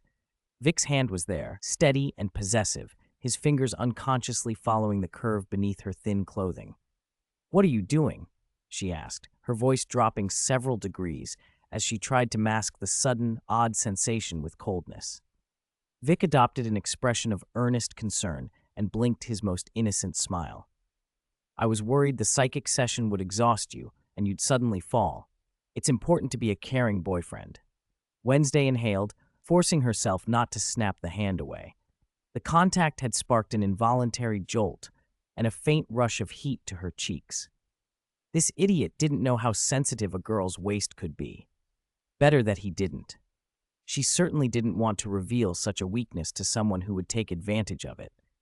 "I'm going outside to see if there are any more clues by the door," she said briskly, disentangling herself from his hand with controlled force so she wouldn't hurt him. Her stride quickened as she left the dormitory, rigid but a little more hurried than usual. She needed cold air to cool the suspicious flush from her face, and to put a little distance between herself and the nuisance who could so easily disturb her peace. 150. Vic wants to put it into practice. Is Wednesday shy? Vic blinked like a schoolboy faced with a math problem he couldn't solve, fingers unconsciously scratching at his perpetually messy black hair. But why? He sounded genuinely confused. During those days at the Elf Inn, weren't we together every single day? Sharing a bed, eating breakfast together. We even had intimate contact. She didn't react like that back then, did she? He tried hard to dredge up every detail from that summer at the inn. Wednesday always wore that cold expression. At most, she gave him a withering look or snapped at him for getting too close, but she would never have reacted like she did just now, almost fleeing in panic. "Idiot!" Enid scolded. She shot him a look that mixed helpless exasperation with a little gleeful. "You asked for it." She jabbed a slender finger into his chest as if to jolt some sense into his thick skull. "That was then. This is now. Back then, a certain someone's succubus training was still theoretical, at most an entry-level little succubus with limited danger." She lowered her voice conspiratorially, a faint blush creeping into her cheeks as she tried to lecture the guy whose emotional responses were thicker than telephone cables. But now, not only has that same someone been reading the esoteric chapter of the guide as bedtime reading, he even had the nerve to read aloud those embarrassing practical details right in front of us. "Wednesday. She was triggered because of you. Do you understand? It's like suddenly sending ultra-high voltage through a precision instrument. It's a miracle she didn't short-circuit and combust." Vic's eyes widened at that, his face instantly contorting into an expression of injured innocence as his voice climbed a register. "Me? I'm being framed, okay? Wasn't it Wednesday who insisted I read it? I was miserable reading it, hoping one of you would kindly tell me to stop. Who knew? Who knew you would be listening so intently?" He put special emphasis on intently, shooting a pointed look at Enid. Who was listening intently? Enid's cheeks flushed bright red as if someone had stepped on her tail. She glared at Vic, half shame, half anger, and reached to pinch the soft flesh at his waist. Reflexively, Vic grabbed her wrist and pulled her into his arms. Enid let out a small, surprised "ah!" as she toppled into his warm embrace, her attempted assault suddenly neutralized. "You still dare to pinch me?" Vic looked down at the immediate transformation, snarling wolf cub to dazed little rabbit. He raised an eyebrow triumphantly, a mischievous smirk tugging at his mouth. Looks like someone had their secret thoughts hit the mark and is now angry out of embarrassment. "You're talking nonsense." "I did not." Enid's face was the color of ripe apples as she tried to wriggle free, but Vic's hold was firm. Her struggling felt more like a tease than a determined escape. "No?" Vic dragged the word out and leaned in, his warm breath ghosting Enid's earlobe. His voice dropped into a low, teasing timbre. "Then who was it that, while listening to me read those embarrassing practical details, had eyes wider than my chocolate milkshake cup and even held their breath?" He remembered how Enid pretended to look down at her hem, but the little perking of her ears and the flush at her neck hadn't escaped him. I was listening critically. I was supervising to make sure you weren't misinterpreting the book." Enid snapped, trying to sound stern. She stiffened, but her furtive glances and the heat rising in her face betrayed her. "Oh, listening critically, huh?" Vic nodded, as if enlightened, the playfulness in his eyes deepening. "May I ask, student Enid, what conclusions did your criticism reach? Do we need to Practice a little to test your critique." His free hand began to squeeze the soft meat at her waist with unmistakable intent. "Practice your head! You pervert! Let go of me!" Enid panted, fists balled, tapping his chest. The taps did nothing but tickle. Seeing her embarrassed, flustered struggle only widened Vic's grin. Instead of releasing her, he drew her closer. "Let go of you?" He stretched the words, exuding triumphant mischief. "I won't. I'm so shaken. I was genuinely spooked by that death threat just now. My delicate soul needs comforting." He rested his chin on the top of her head, the faint scent of sunlight and grass in her hair calming the little chill that had crept into his heart. The earlier shock had already been chased away by the warmth of her body against his. "Pa, who would believe your soul is fragile?" Enid sniffed. She lifted her flushed face, her blue eyes glistened, and her tone turned playful. "You were clearly whistling just now. It was me who was terrified." Despite the protest, her struggles had slowed, and her body unconsciously relaxed against his chest. "Whistling was just bravado," Vic said, his voice taking on a mock, pishable note. "Really, I was shaking inside. See? My heart still hasn't settled." He took her hand and pressed it to the left side of his chest. Through the thin fabric, she felt a fast, steady thump, thump, thump, like a little drum. Her hand trembled and she tried to pull away, but his large fingers kept it in place. She could feel the vigor beneath her palm and realized this scoundrel was probably forcing his heartbeat to race on purpose. "You rogue," she breathed. Enid's face deepened in color, her earlobes tinged scarlet, and her voice softened into something sweet and defeated. "Only a rogue to you." Vic chuckled, seizing the moment. He leaned down and pressed a quick, chocolate-sweet kiss to her pink lips. Enid stiffened then, as if all the fight drained from her, melted into him, and buried her warm face in the hollow of his neck. "Hateful guy," she mumbled. A faint creak sounded again, this time a little clearer, with a faint, almost chewing-like rustle beneath it. Both of them perked up. "What was that?" Enid lifted her head, alert, the previous mood broken. Vic frowned and moved quietly toward Wednesday's carved wooden bed that had been pushed askew. He lifted the hanging bedsheet and peered under. By the dim light filtering through the window, he saw a black rat clutching a small piece of stale rusk, gnawing away with tiny creak-creak noises. It's a mouse," he reported, a wry smile showing relief. "A pretty bold one." "A mouse?" Enid leaned over to look, unimpressed and a little disgusted. Neither of them noticed what happened behind them. The brass handle of the oak dormitory door turned half a notch. The hinge gave an almost imperceptible squeak as the door opened just enough for someone to slip through, then closed again, silent and practiced, as if a breeze had moved it. 151. Husband Taming Experience Pack. After hauling that arrogant black mouse out from under Wednesday's bed and flinging it out the window, Vic dusted his hands. He was about to turn back to the unfinished warm moment with Enid when he noticed the atmosphere had shifted. The flush on Enid's cheeks hadn't faded, but her expression had cleared into a look that said, plainly, "This is over." "Out! Out!" She pushed him toward the door with unmistakable force. "I have to get to the dance studio soon and change. I'm the captain of the dance troupe this year. I can't be late." Vic hesitated like his feet had roots, his face a picture of petulant grievance. "I don't want to leave." Enid stopped and narrowed her bright eyes, sizing him up with a hint of menace. "What? Mr. Victor Black? Are you trying to watch the captain change? Can I?" Vic's face lit up as though someone had switched on 100 bulbs. "Please, I really want to." "You pervert." Enid's cheeks flamed and she shot him a scolding glare. "Then keep dreaming about it." With that, she slammed the dorm door decisively, nearly colliding with Vic's nose as he instinctively leaned forward. He rubbed his bridge and muttered, bitter and bemused, so it wasn't multiple choice after all, just true or false. He stood stunned at the doorway for a few seconds before the real problem hit him. "Wait." Wednesday went to look into crossbow bolts and that invisible stalker. "Enid's off to dance practice, so I'm—" He looked down the empty corridor and was seized by the existential panic labeled boredom. "All alone? No, this is terrible. Nothing to do is basically slow-motion suicide." He wailed, then brightened, wearing an ingratiating grin as he called out into his own head. Venom? Bro? You up? Don't play dead. Come out, let's go find something fun. Just the two of us, like old times." After a beat, a slick black fluid oozed from his shoulder, shaping itself into Venom's familiar head with a wide, bloody grin.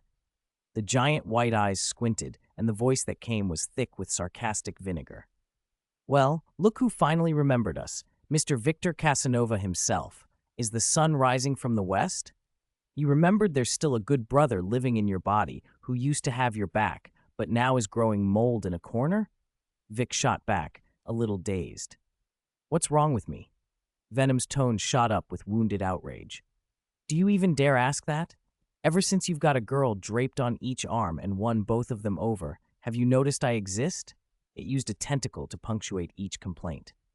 "Tell me, over the past few days, how much screen time have I had? I was the comic relief, the combat support, the life coach. Now some arrogant black mouse who gnaws on dry bread is stealing my scenes. I'm turning into background scenery inside my own host." Venom's white eyes teared up mockingly. "Fine, go have your little adventures by yourself. I'm out. I'll split off a couple of mini-me's and go play by myself. Goodbye." With a noisy whoosh, it retracted back into Vic and deliberately cut most of their sensory link. Vic was left alone in the corridor, wind tossing his hair and bewilderment plastered across his face. He blinked, scratched his head. Is it jealous? Or is the drama queen mode turned on because it thinks it doesn't have enough lines? He tried to reach for Venom again, only to find the symbiote had blocked him and was snoring in his shared consciousness. "Hey, you tsundere black blob." Vic cursed under his breath, part amused, part exasperated. He couldn't rely on his sulking inner roommate, so he shoved his hands in his pockets and wandered the ancient, echoing corridors of Nevermore Academy.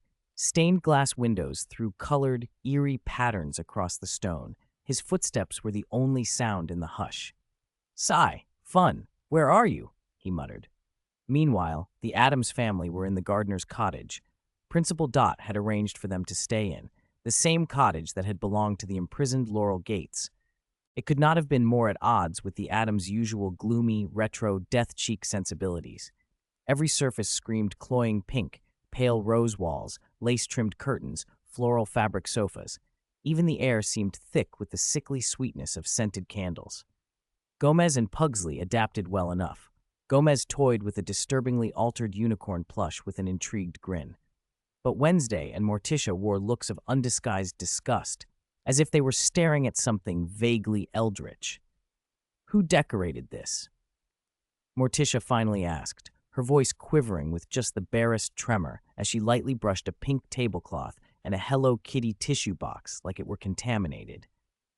Wednesday didn't answer. She walked straight to the bedside table, where a framed photo of Laurel Gates smiled brightly. With a single pale hand, she flipped the frame face down with a clack. "A mass murderer who killed countless people," she said flatly. "Don't slander so casually," Morticia countered, frowning, but not denying the point. She sounded like herself. "Not all mass murderers have such regrettable taste. The ones we know tend to have quite classy interior design." Wednesday turned to her mother. "Why do you want to be chair of the fundraising gala committee?" she asked. It was a question that sat oddly with Morticia's usual detachment from social niceties. Morticia sighed and moved to the window, looking out at Nevermore's Gothic spires. "I didn't expect everything to change so fast. In the blink of an eye, you and Pugsley are both at Nevermore. It's just your father and me left in the castle." Her voice grew distant for a moment, a rare uncertainty threading it. "The place feels vast and empty. I don't know what I should do with myself." A brief, almost horrified expression crossed Wednesday's face before it vanished. "The thought of you and father alone at home," she said, steady but with a choice of words that revealed her unease, "fills me with a dread usually reserved for costumed mascots. I'll stay here, closer to you." Morticia turned, looking at her daughter with a meaning in her gaze. "Perhaps I can teach you some life experience." Wednesday's back stiffened.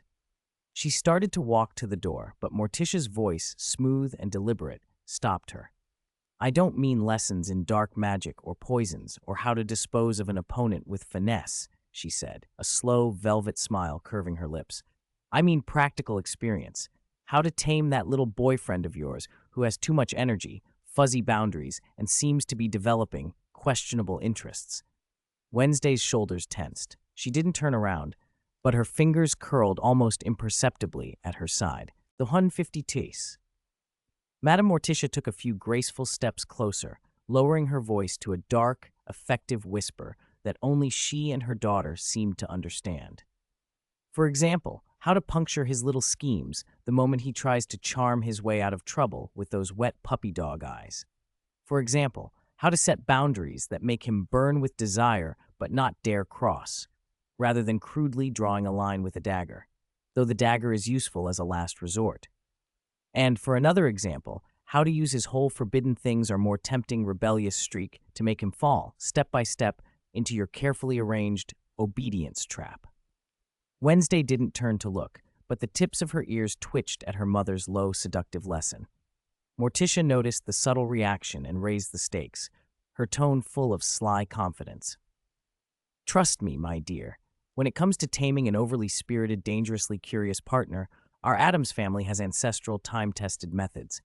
After all, your father back then. That's enough. Wednesday cut her off suddenly. Her voice turned colder than before, but if one listened closely, there was a faint tremor beneath it. She finally turned, meeting her mother's eyes, which seemed to see through everything. Her face remained expressionless, but the tight line of her mouth betrayed an inner struggle. Silence filled the pink-scented air for a few seconds. Then, through clenched teeth and with a reluctance that felt almost like grinding, she forced out a compromise. Tell me about that rebellious psychology trap first. Later that afternoon, after a long talk with her mother, Wednesday wandered without purpose along the dark fringe of the Nevermore Academy woods, hands shoved into her pockets.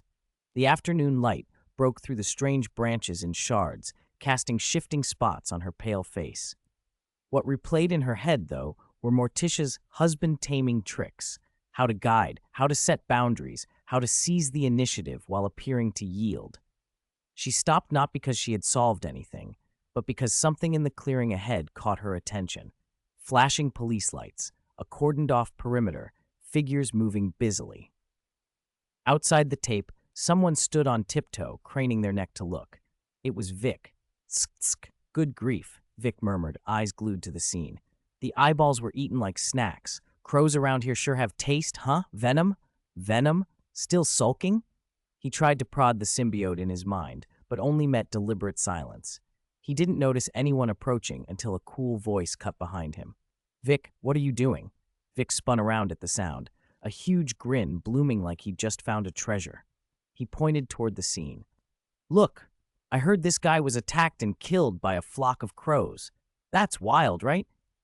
Wednesday drifted closer, her gaze taking in the scene with detached interest. Seeing her, Vic reached instinctively for her hand, something he'd done so many times it was almost automatic. Normally, Wednesday would either pull away subtly or allow him to hold her hand without comment. But Morticia's advice, would turn passive into active, flashed through her mind. Before his fingers could touch hers, Wednesday did not dodge. She lifted her hand and deliberately took his. Her grip wasn't gentle. It carried her usual, unmistakable decisiveness. The initiative stunned him. His hand stilled in the air for a beat, then she closed her fingers around his. The coolness of her palm contrasted with his warmth. Vic blinked twice, disbelieving and oddly flattered. He looked down at their joined hands, then up at her blank profile. His throat worked, but nothing came out. What's wrong? She asked flatly. Nothing, she added, as if answering herself. Vic shook his head quickly, earlobes flushed. He tamped down his earlier boisterousness and became unusually tame. Quietly and with a touch of caution, he let Wednesday lead him. Like a cub suddenly gripped by its parent in an unfamiliar place, he followed, bewildered, as she crossed the police tape. The officers busy with the investigation, whether because they recognized Wednesday or were cowed by her confidence, didn't move to stop them. Wednesday's mouth twitched into an almost imperceptible half-smile. It had worked. Morticia's old lessons, it seemed, were not without merit. Up close, the scene offered its grisly details without restraint. The body bag zipper had been pulled halfway down, revealing a middle-aged man. His eye sockets were empty, the rims ragged as if pecked by many beaks. His exposed skin wore scars of varying depths, old and new mixed together, the record of a life that had not been gentle. Wednesday, do you need anything? A voice asked. Sheriff Santiago, black, steady, and someone Wednesday knew had been Donovan's subordinate, was directing the scene. After Donovan was dismissed, Santiago had taken over as sheriff. Wednesday answered with the same cool sarcasm she reserved for most adults. "Just admiring the scenery, Sheriff Santiago." "I guarantee I'll do better than my predecessor," the sheriff replied. "That's a very low bar," Wednesday said bluntly. Santiago shrugged and kept directing the work. She'd clearly been warned about the trouble this girl could be and chose to keep a respectful distance. As she spoke, Wednesday's eyes narrowed and pinned to the edge of the crowd outside the tape. A hooded figure tried to melt into the mass of onlookers, but the deliberate effort to be inconspicuous made the person all the more visible to Wednesday. The figure felt the gaze, flinched, turned, and hurried into the deeper shade of the woods, moving almost in panic. In the same instant, Wednesday released Vic's hand and, like a black cat pouncing, slipped after the intruder, swift and silent. "Huh? Wednesday, wait for me," Vic called, startled to find his hand suddenly empty. The momentary warmth was gone. All that remained was the sight of Wednesday receding into the trees. He froze for a heartbeat, then without thinking took off after her. A hooded man fled through the dim woods, running with uneven, desperate steps.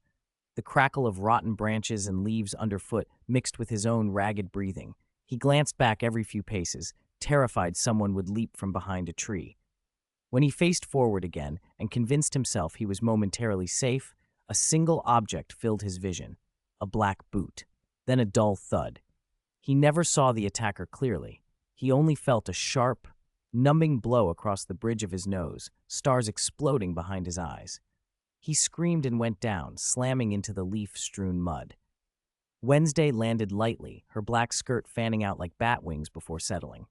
Expressionless, she moved to check exactly who this sneaking stranger was when a familiar voice called from just behind her, full of eager bravado.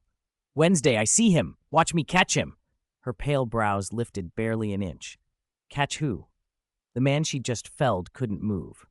Before she could think more, a force hit her from the side, hard but not brutal, and surprised her foot over a gnarled root. She stumbled and was tackled onto the damp grass. "Vic!" she snapped without looking. She knew who had collided with her. Even on the ground, she kept a strange, composed stillness. Vic's voice, breathless and proud, came from above. "Ha! Got you! Wednesday will definitely praise me." He held his arms in a triumphant hug. Only when he realized who he was pinning did the grin freeze. His voice faltered. Wednesday?" Lying flat on the grass, Wednesday stared up at Vic, whose face now read plainly, "I messed up." Her tone was cold enough to chill the air. "Nicely done, Mr. Black. You are truly wonderful." "I'm sorry. Wednesday, are you okay?" Vic scrambled to his hands, but the mossy ground was slippery. His palms slipped, and instead of getting up, he toppled forward, this time pressing fully atop Wednesday. Warmth and a faint chocolate scent washed over her. She felt the rapid thud of his heart against her chest and the heat of a boy's body through thin fabric. A faint color rose at the edges of her cheeks, unnoticed even by her. Was he doing this on purpose? She started to ask. A nasal, weary voice broke the awkwardness. "You knocked me down just so you could admire each other and deepen your relationship on the grass?"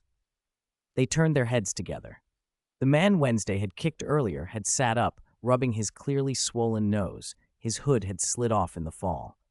The face was familiar, weathered, showing years of hard travel, Donovan. For a beat, his expression was complicated as he took in the two of them tangled together. "Donovan?"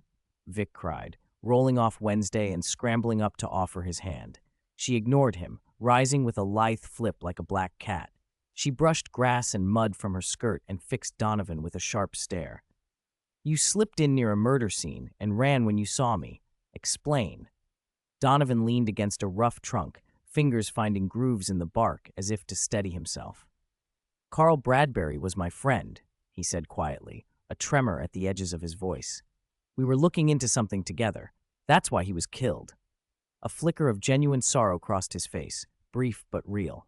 Wednesday did not answer with sympathy. Her skirt remained still, her pale face unreadable. "I'm not playing along with your tragic performance." Her meaning was clear. Get to the point. Donovan sighed, a bitter smile. He knew emotional appeals were useless with her. Bradbury found some things that might affect the outcasts. We were only beginning to understand. Is it related to what you told my cousin aunt at the coffee shop? Vic cut in, eyes darting between Donovan and Wednesday, trying to fit the pieces together. Donovan hesitated, scanning the woods. His pupils narrowed. He stared at a dead branch ahead. Wednesday and Vic followed his gaze. A crow sat on the branch, unnerving in its stillness. One white, glassy eye watched them, as if it were a bead of deep, bottomless glass. Forget it. Donovan's tone changed abruptly. His shoulders sagged as if years had been stripped from him at once. Larissa was right. We can't drag the children into this. It's not something you can handle. He shook his head and limped away, moving in the opposite direction from the bird. The dry leaves whispered under his retreating feet. Vic watched him go, then turned toward Wednesday, voice low. Wednesday, what do you think Donovan is investigating? He moved closer. Instead of grabbing her hand like before, he reached out nervously and brushed the back of hers with his pinky, hopeful like a dog waiting for a treat. Wednesday didn't visibly react. Her gaze stayed fixed on the trail Donovan had taken. I don't know, but he's in trouble. She was calm and analytical. He'll come looking for us soon. Shadow him with a couple of watchers, just in case. Without another word, she turned toward the school.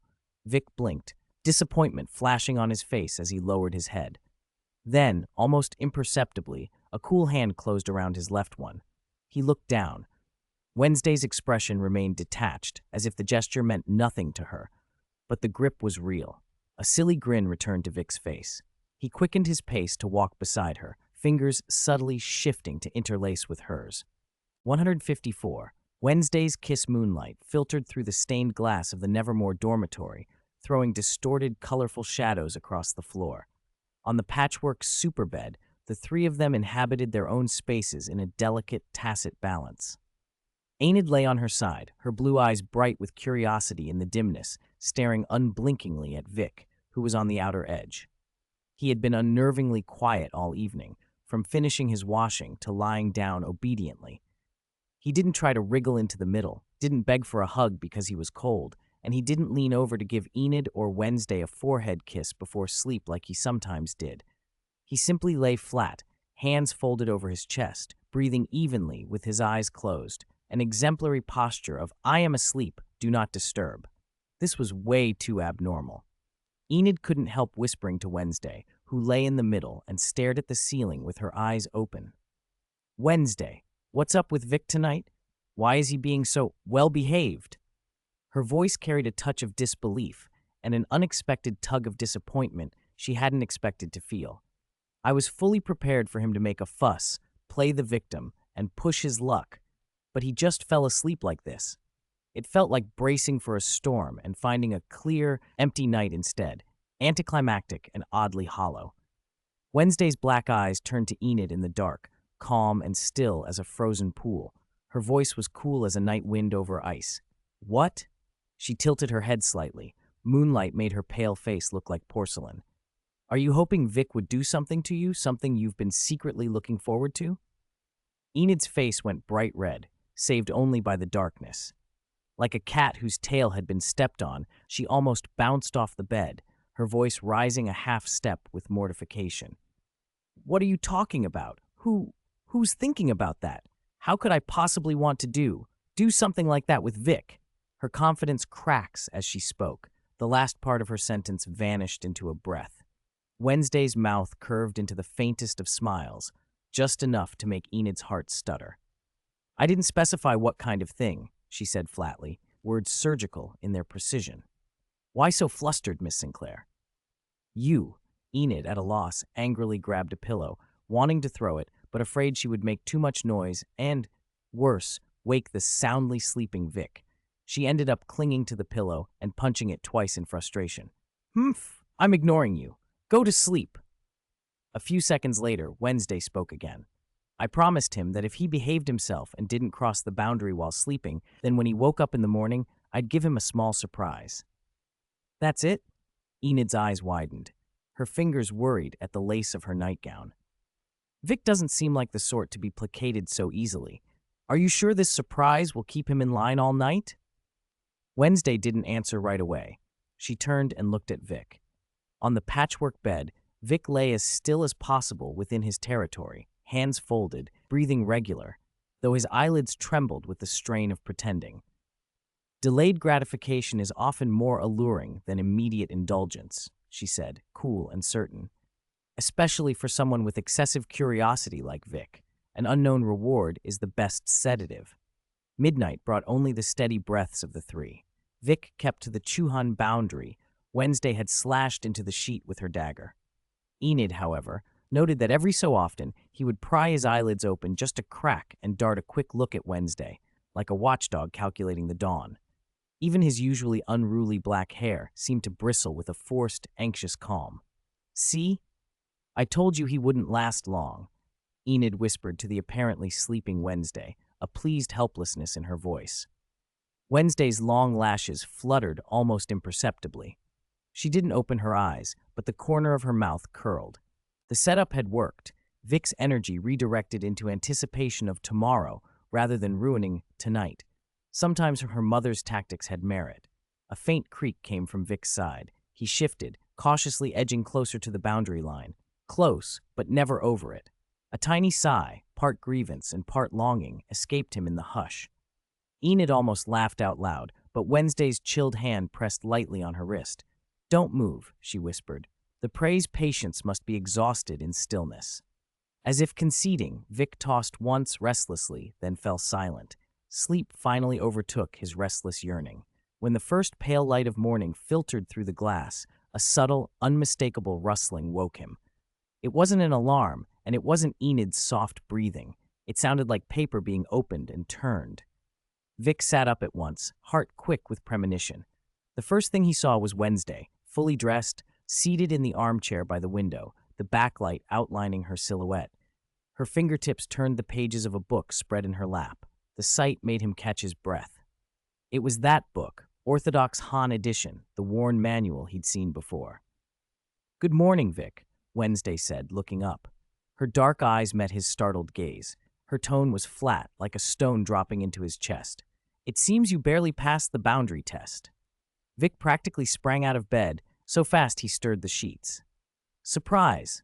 Where's my surprise?" he blurted, eyes bright as if ready to wag a tail. Wednesday didn't answer him directly. She turned to Enid, who had also been roused and was rubbing her eyes. "Enid, what do you think is the most effective reward mechanism for a creature with excessive energy and unclear boundaries?" Enid blinked through sleep. Seeing Vic's eager, hopeful expression, she giggled. Give him what he wants most but doesn't usually get." "Exactly," Wednesday said. "Give him what he wants but can't easily obtain." Her voice was cold but sharp, and it snagged Vic's attention like a hook.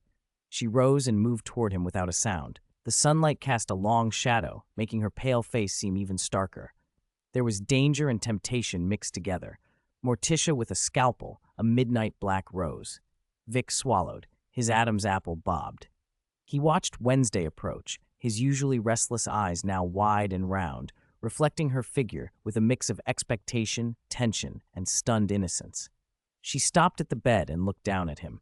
For a long moment she did nothing but stare, as if measuring a specimen about to be claimed. That silent appraisal weighed heavier than words, and Vic's pulse thudded in his ears. "Wed Wednesday?" he breathed, voice trembling, part question, part plea. She didn't answer. She leaned down and with cool, precise fingers lifted his chin so he couldn't look away.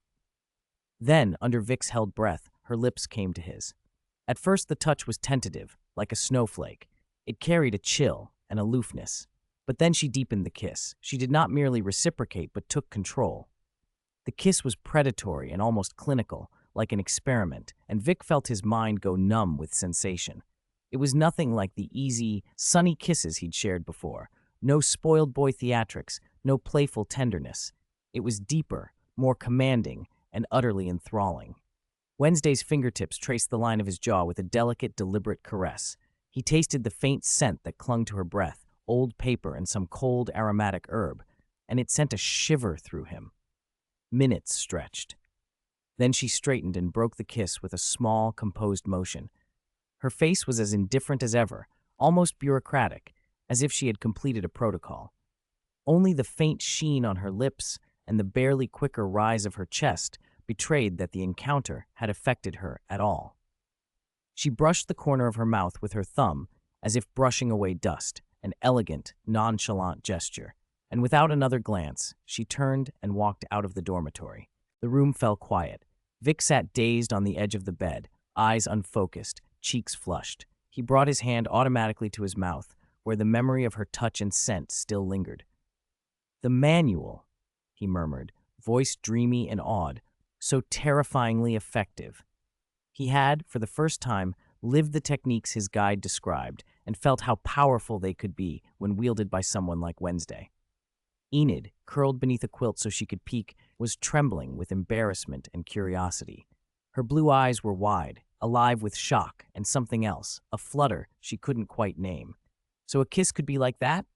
Not the sunny, straightforward kind Vic favored, but like Wednesday's, an elegant conquest, a cool storm that commanded surrender. She looked at Vic, utterly undone, and then thought of Wednesday, who had turned the moment into a precise operation. A tiny, jealous itch scratched her heart, annoying and oddly enviable. Where did Vic go? It was late. Wednesday pushed open the dormitory door and found only Enid and Thing inside. Enid sat cross-legged in the middle of the big shared bed, a garish magazine open on her lap, but her eyes were clearly elsewhere. When Wednesday asked, Enid looked up. Her bright blue eyes held an emotion that was hard to name, and her tone was sour. "I don't know. Ever since that, unparalleled kiss of yours this morning, Vic has been in a daze all day. He's walking around like he's on clouds, grinning at everyone he sees, like some foolish treasure finder grinning at nothing. After dinner, he said he wanted to go check out the bonfire party venue first. He's probably gone to let your two sink in." She trailed off, then added in a low voice that betrayed envy she didn't mean to show. "I've never seen Vic like that. It's like his soul's been hooked away." Wednesday hung her satchel on the carved coat rack by the door, her black eyes sweeping over the faint discomfort shadowing Enid's face. "Jealous?" she asked, cool and direct. Enid reacted like a cat whose tail had been stepped on. Her cheeks flushed. She turned her head away and snapped, "Who's jealous? I think it's a little unfair." "Why does he act like that? Just because you kissed him once? I talk to him nicely, sometimes let him get away with little things, and he never looks like this." Wednesday moved to the bedside, but didn't sit. Under the dim wall lamp, her pale face was unusually calm. "Want a lesson?" she said flatly, as if offering a glass of water. "One-on-one tutoring." Enid's head snapped up, her eyes lit as if stars had ignited. "Really?" She blurted it out and then bit her lip, a little shy, but the eagerness in her face only grew. "I want Vic to look like that for me, too." She clenched her small fists, excitement replacing the earlier sourness with competitive curiosity. Wednesday's mouth twitched into an almost invisible smile. She understood that to keep the little group's balance, resources and techniques sometimes had to be shared. Vic learned fast. Relying on Wednesday alone to hold him down wasn't a sustainable plan. Raising an ally's level was a strategic investment. "You've already learned the basics from the guide," Wednesday said. Her voice was steady, as if reciting experimental steps. "But Vic is developing resistance to straight theory. The key is timing, posture, and psychological guidance in practice." She walked to the window and watched the silhouette of Nevermore's spires sink into the night. Take this morning's kiss, for example. Strike when his expectations are at their peak after a night of restraint. Take his initiative away and present a posture of complete control. The point isn't the kiss itself. It's to break his conditioned spoiled-for-benefit pattern and rebuild an obedience-for-reward cycle. Enid listened without blinking, nodding as if absorbing the tenets of a peerless art. "So what specifically do I do?" she pressed. Wednesday turned to her. "First, overcome your soft heart. Vic is good at using your sympathy to dismantle your defenses. Next time he pulls out those puppy dog eyes, you need to." She stopped mid-sentence. "What? Keep going." Enid, pen scratching in a notebook, reached the crucial point and leaned forward, impatient. Wednesday ignored her. Her gaze had sharpened. It swept past Enid and fixed on Thing, curled up at the foot of the bed. More exactly, it fixed on the old-fashioned typewriter beside Thing. The cover was open, a sheet rolled onto the platen, and a line of freshly typed words gleamed on the top page, the ink still dark. Wednesday crossed the room, coldness in her voice. "Did you use my typewriter without permission?" Thing trembled and gestured frantically with its entire body, an emphatic denial. Wednesday took the page in long, pale fingers. The typed sentence was either a greeting or a provocation. "Read any good books lately?" Her pupils narrowed suddenly, like shutters closing. A cold realization slithered down her spine. "My manuscript." She swung to the desk and yanked open the drawer where she kept the manuscript. Empty. The thick manuscript that represented 2 years of work was gone. At the bottom of the bare drawer lay a single slip of paper in the same typewriter font, a more brazen line. "Higher, higher, higher. I am the one. Every burning rooftop is my bonfire." The air in the room tightened, heavy and suffocating. Wednesday understood immediately what it meant. The stalker planned to burn her manuscript at tonight's bonfire. "That wasn't your only copy, right?" Enid asked, setting her notebook aside, suddenly serious. Wednesday said nothing. Her face had gone as cold as frost. That silence answered everything. "Are you serious?" Enid's eyes widened. "You wrote for 2 years and didn't back it up? The photocopier isn't even a 21st century invention." "I will not allow 2 years of my work to be turned to ash," Wednesday said quietly and resolutely. She gripped the note so hard her knuckles whitened. Then, without hesitation, she opened the dormitory door and vanished into the corridor. Black figure like an arrow loose toward the bonfire party. Enid stared at Wednesday's retreating back, then at the empty drawer and the taunting note. She stamped her foot. "Thing, guard the room." She snatched up a coat and ran after Wednesday. 156. Vic's Roar. The unlit bonfire sat silent in the clearing by Black Lake.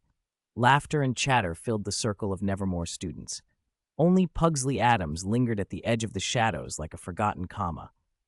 He had just pitched his brilliant exploration plan to his new classmates, to search for the corpse with a clockwork heart from the campus legends, only to be met with a flurry of averted glances and awkward silence. Then a warm hand clapped down hard on his shoulder.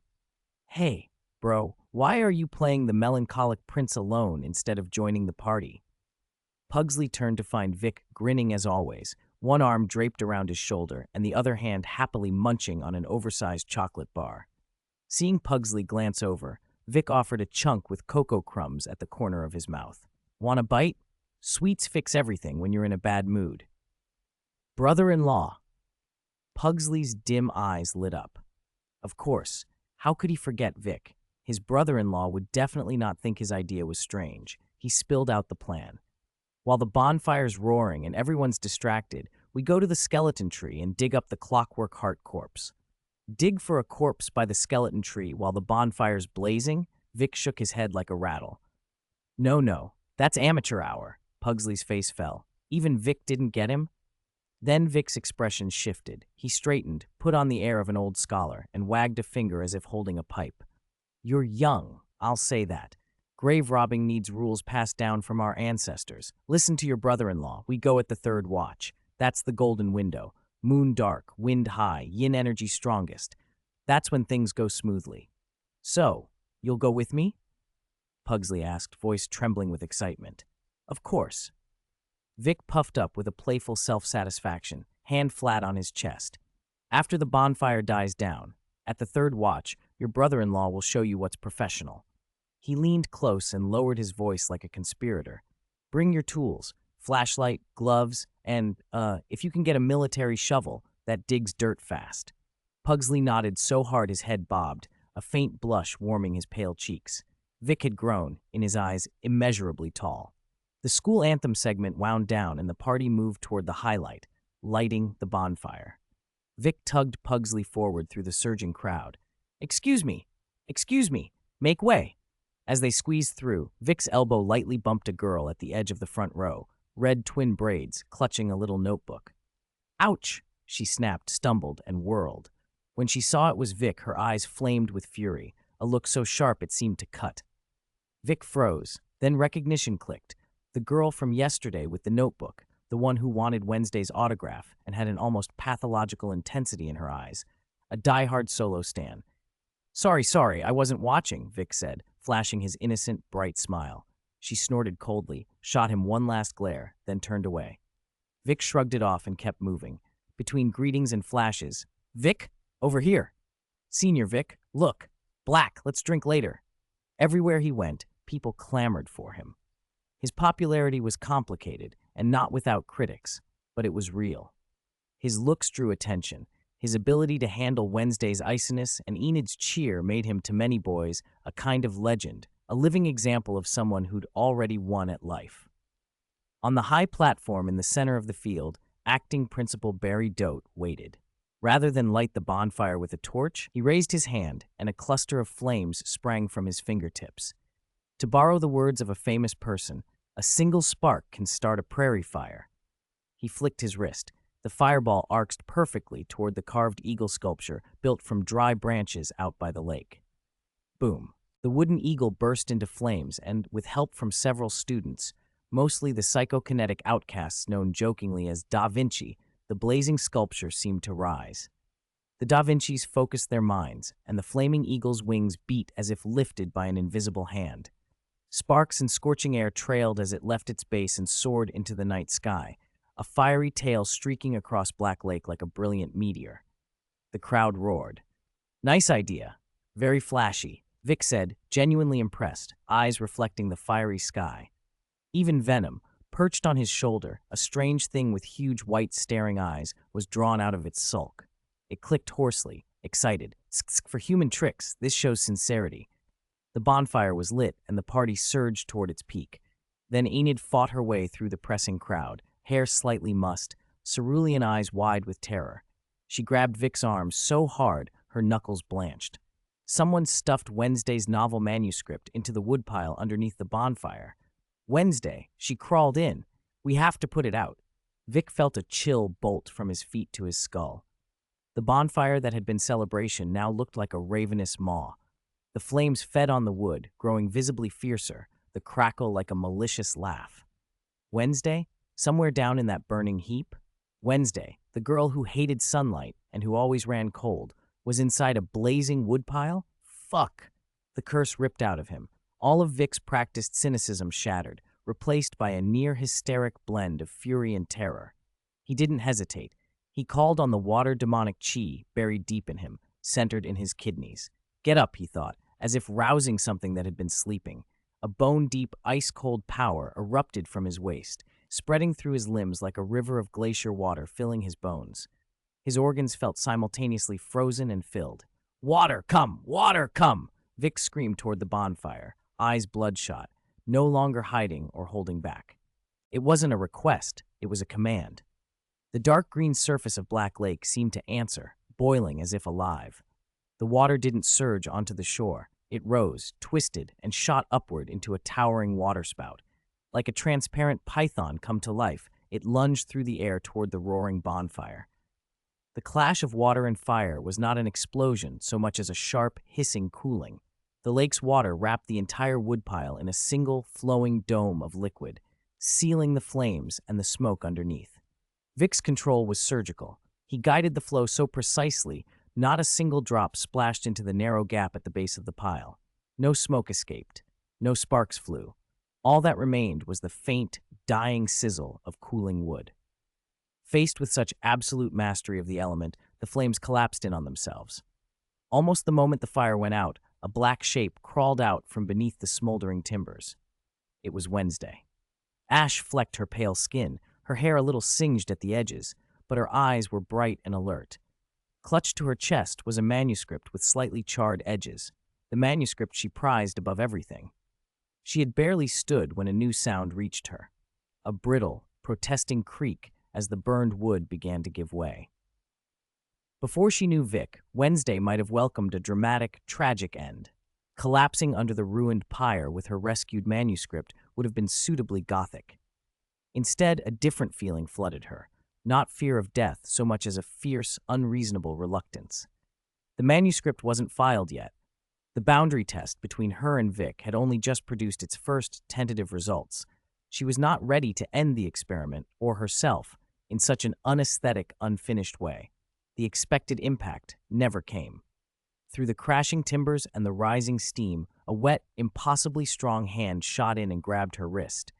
She was hauled free with a speed that lifted the wind from her lungs. Momentum slammed her into a chest that was just as drenched, but oddly warm. Cough, cough, cough, she hacked, the air tasting of ash. When she raised her water-darkened eyes, Vic's face was inches away. His hair clung to his forehead.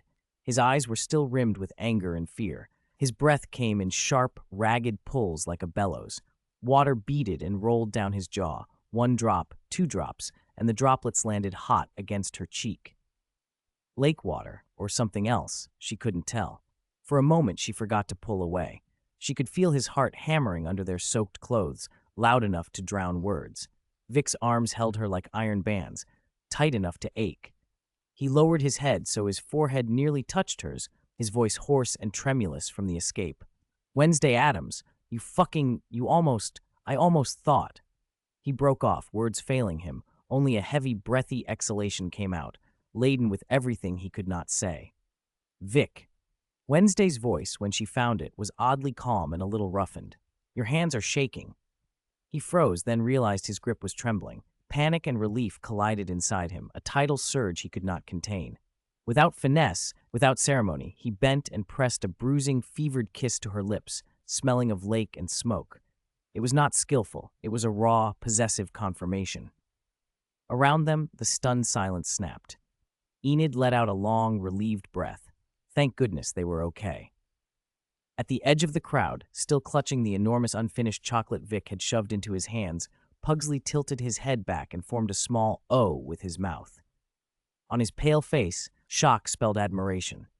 Is my brother-in-law really this powerful? He murmured to himself. This is way better than my electric sparks. Venom's black head poked up from Vic's drenched shoulder and rasped, half commentary, half congratulation. Sk, brother. The posture was clumsy, and the kissing technique was trash, but it was fantastic. Flashbulbs popped again, but now they were capturing not a burning pyre, but the drenched, fevered tableau of Victor Black and Wednesday Addams. That image would travel farther than any photograph of flames. Acting Principal Barry Dort wiped a brow that wasn't actually sweating and let out a long, visible sigh of relief. If a star student at his party had been hurt, he knew the uproar the parents would make. He stepped forward with an official, comforting smile, ready to take control of the situation, and heard the crowd. Not everyone was relieved.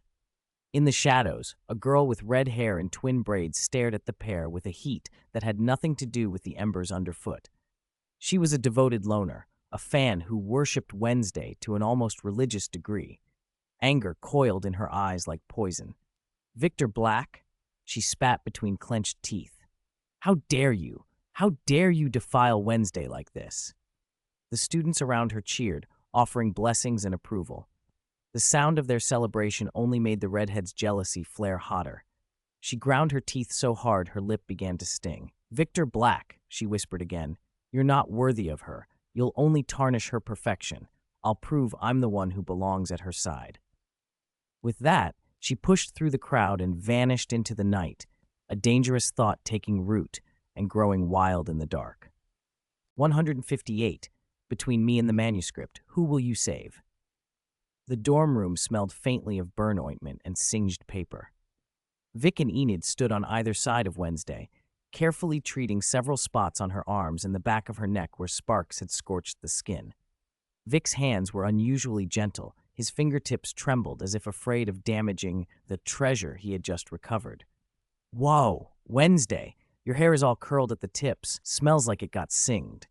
He leaned in like an anxious puppy, sniffing at her neck. His warm breath brushed against her skin.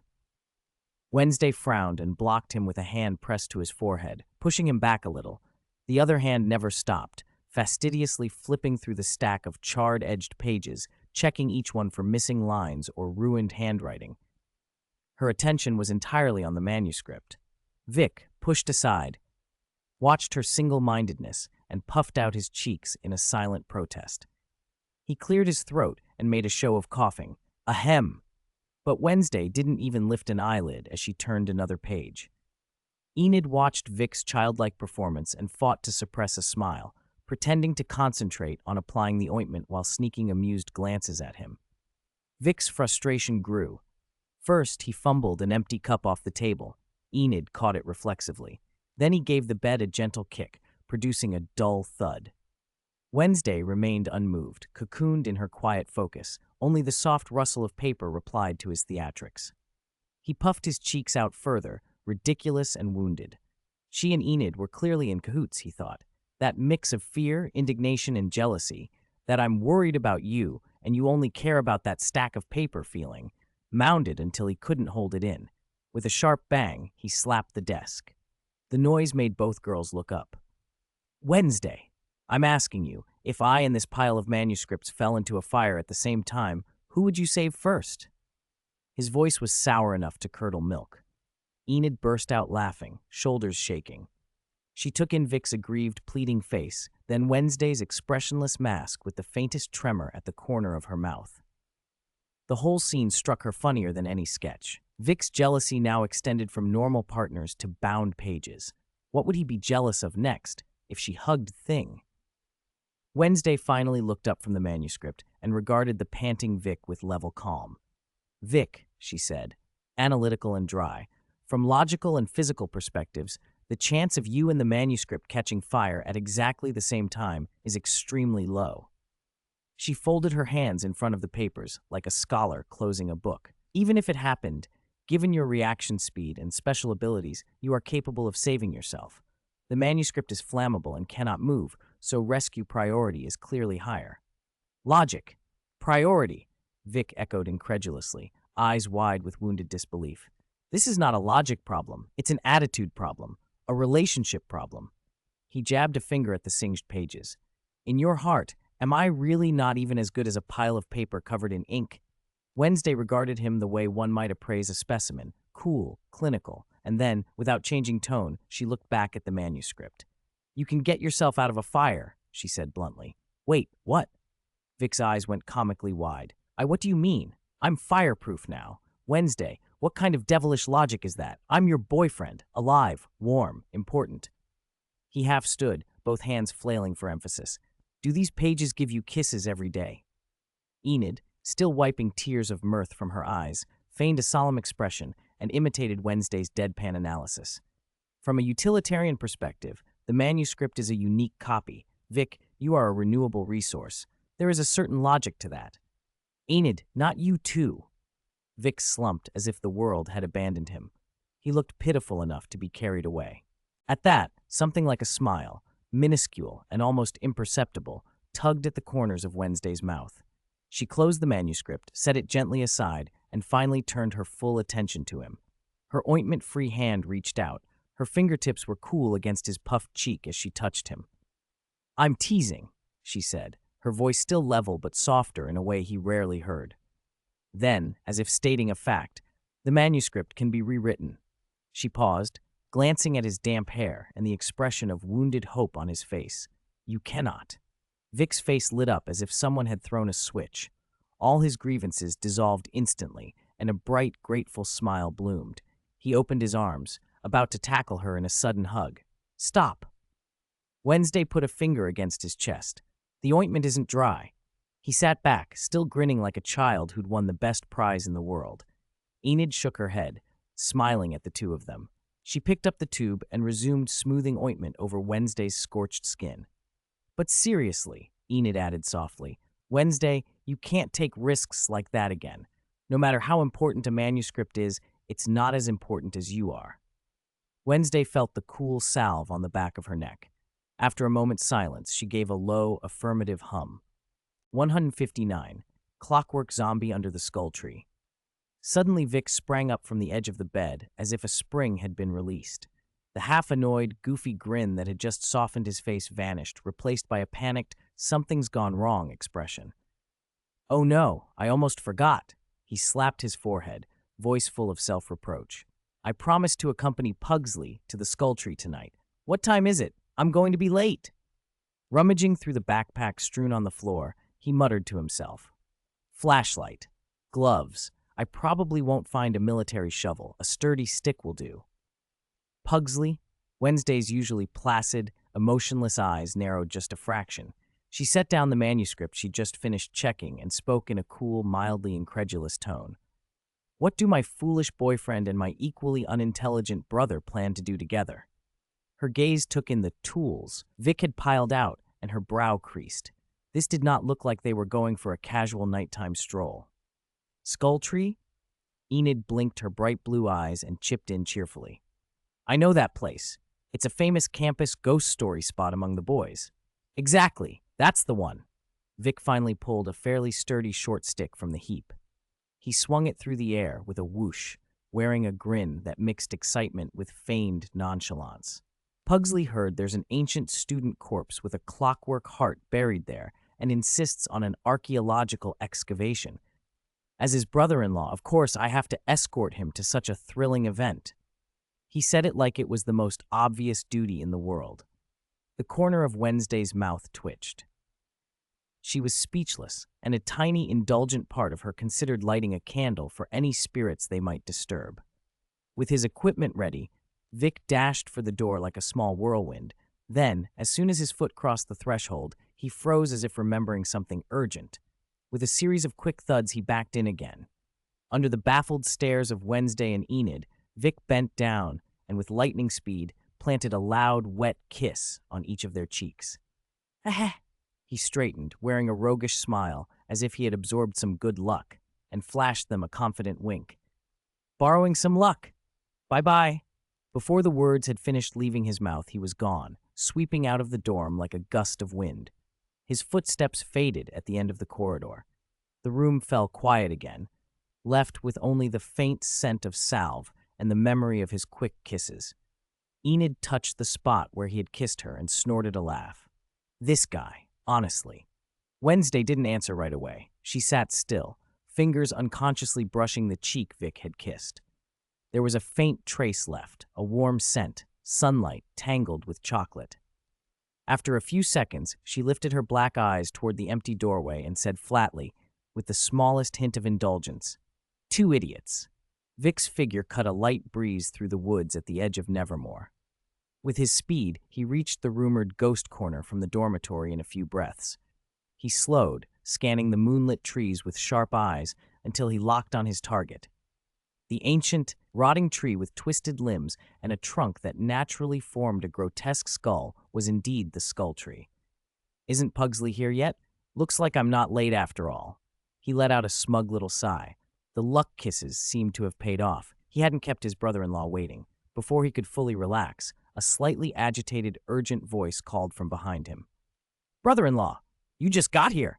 I've already dug it up." It was Pugsley. Vic turned, still smiling, teasing by habit. "That fast? Not bad, kid. I didn't know you had it in you. Brought any burial goods? Let me." He stopped mid-sentence. When he turned, the face before him was a ruined, humanoid visage, skull cracked, skin withered until white bone showed, eyeballs bulging in their sockets. The smell of earth and rot hit him full force. "Holy crap, what is this? A zombie!" The alarm noise in Vic's head screamed. Even though his logical brain protested, "This is Nevermore. Zombies are normal. There are a bunch at the inn," his body reacted faster than thought. Reflex took over. The short stick he carried flashed out with a whistling whoosh, a blur in the moonlight. Bang! Crack! Thud! In under 3 seconds, riding a surge of adrenaline and startled fury, Vic landed a dozen rapid, solid blows across the creature. The force drew inhuman howls from it. It crumpled to the ground with a thud and a hissing, curling into itself. Only after the flurry of strikes did Vic's brain catch up, and humiliation at being so scared flared up. He planted his feet and with theatrical indignation held out his palm as a hot, shimmering energy began to pool in his hand. "Impudent monster, you dare impersonate my brother-in-law. Take a dragon blast." He wasn't actually afraid of zombies. He was on friendly terms with a few of the zombie waiters at the Elf Inn and sometimes played cards with them. No, he was mostly embarrassed that such an ugly thing had jumped in his face and made him swing a stick. If it had been Wednesday's or Enid's face, well, that thought went off the rails, and he snapped back to himself. "Wait, brother-in-law, friendly fire. It's an ally." A cold hand clamped onto his wrist, stopping the gathering energy. Vic froze and turned. Pugsley stood nearby, pale and urgent. "Huh?" Vic blinked at him, then at the wailing thing at his feet. "Ally? This?" "He's the male student who had the clockwork heart installed," Pugsley hurriedly explained, nervous that Vic would blast the whole find away. He knelt and carefully pulled aside the tattered clothing over the creature's chest. There, amid decayed flesh and ribs, a brass-colored mechanical heart sat embedded. Rust freckled its surface, but its intricate gears and filigree were unmistakable. It pulsed slowly and steadily with a clear tick, tick, like a miniature grandfather clock. "I got anxious waiting for you and tripped," Pugsley said quickly, pointing to a shallow pit beside the creature marked with some scorching around the edge. "I accidentally sent a little electric current through my hand." He crawled out of this shallow pit afterward. Vic leaned down, scrutinizing the clockwork heart, then jabbed the so-called burial pit with his toe. He frowned. "Didn't the campus legend say he was buried here? This pit, it's barely deep enough to bury a rabbit." "This isn't a burial," Pugsley said, voice thin with confusion. "This looks like someone just dumped him here. Did they toss his body away?" 160. Hisura Monster Taming Guide. "Brother-in-law, I want to keep the Snores monster." Pugsley's eyes sparkled as he suddenly tugged at Vic's sleeve, voice full of expectation. "Snores monster?" Vic froze for a beat before remembering that was the name Pugsley had given the zombie on the ground, still making those little hee-hee noises. His mouth twitched. "Good grief, you even named it." He looked down at the thing. Its skull was cracked, skin withered and clinging tight to bone, eyeballs bulging in their sockets. The whole thing radiated the damp, loamy stench of earth and decay. Vic's expression said it all. Was Pugsley's taste questionable? He certainly didn't have the same flair as his sister, Wednesday. Look at her, always so on point, and a handsome boyfriend to boot. "I'm afraid not." Vic ruffled Pugsley's soft black hair, a helpless half-smile on his face. "It's hard enough to keep cats and dogs at school, let alone a zombie. The dorm warden would have a heart attack. Then we'd both have to write an 8,000-word self-criticism with a thesis titled On the Dangers and Ethical Considerations of Keeping Non-Traditional Pets on Campus." "Huh?" Pugsley's expression collapsed immediately. His eyes filled with disappointment, and his little mouth pouted so hard you could hang a bottle from it. Seeing him like that tugged at Vic's sense of responsibility as his brother-in-law. He sighed, a look that said he was resigned, but his eyes sparkled with mischief. All right. I suppose that's the burden of being your brother-in-law." He snapped his fingers and lowered his voice into a conspiratorial whisper. "Follow me. I know a secret base that's totally safe." He gestured for Pugsley to help support the mobility-impaired Snores monster and led the way, winding through alleys and over rubbish until they reached a cleverly concealed entrance at the edge of the campus, half hidden beneath vines and rubble. Pushing the debris aside revealed a tunnel dropping down into cold, damp air. This was the exact secret base Laurel Gates had used to lock Tyler away during his hide transformations. Cool. Pugsley's face lit up like a searchlight when he crawled into the hollow. He wasn't bothered by the dark and damp at all. He was fascinated by the deep claw marks on the walls and the rusty but sturdy shackles. This place is awesome. It's tailor-made for the Snores monster. Vic watched Pugsley's excitement and lifted his chin, basking slightly. Of course. Could a place you picked be wrong? He looked around and started directing. Okay, let's set Mr. Snores monster in that corner. Easy, gently. Don't pull his arm off, though I guess that'll still leave the arm usable. After a bit of awkward maneuvering, they settled the zombie in a relatively dry niche. But what does this thing even eat? It can't photosynthesize, right? Vic scratched his head, staring at the rasping figure in the corner. He fished a limited edition chocolate from his pocket, then, halfway through offering it, stopped, clicked his tongue, and shoved it back. Instead, he pulled out a cheap, slightly crumpled chocolate and held it carefully up to the monster's decaying mouth. Here, try this. It's not great, but it's chocolate, eh? Before he could finish, the Snores monster snapped its foul-smelling jaws open, but not for the chocolate. It lunged for Vic's head, grayish teeth slicing the air. Whoa, holy crap! Vic reacted fast, dodging back and slapping out with his other hand on pure instinct and annoyance. With a dull thud, he sent the zombie's head crashing against the rock wall.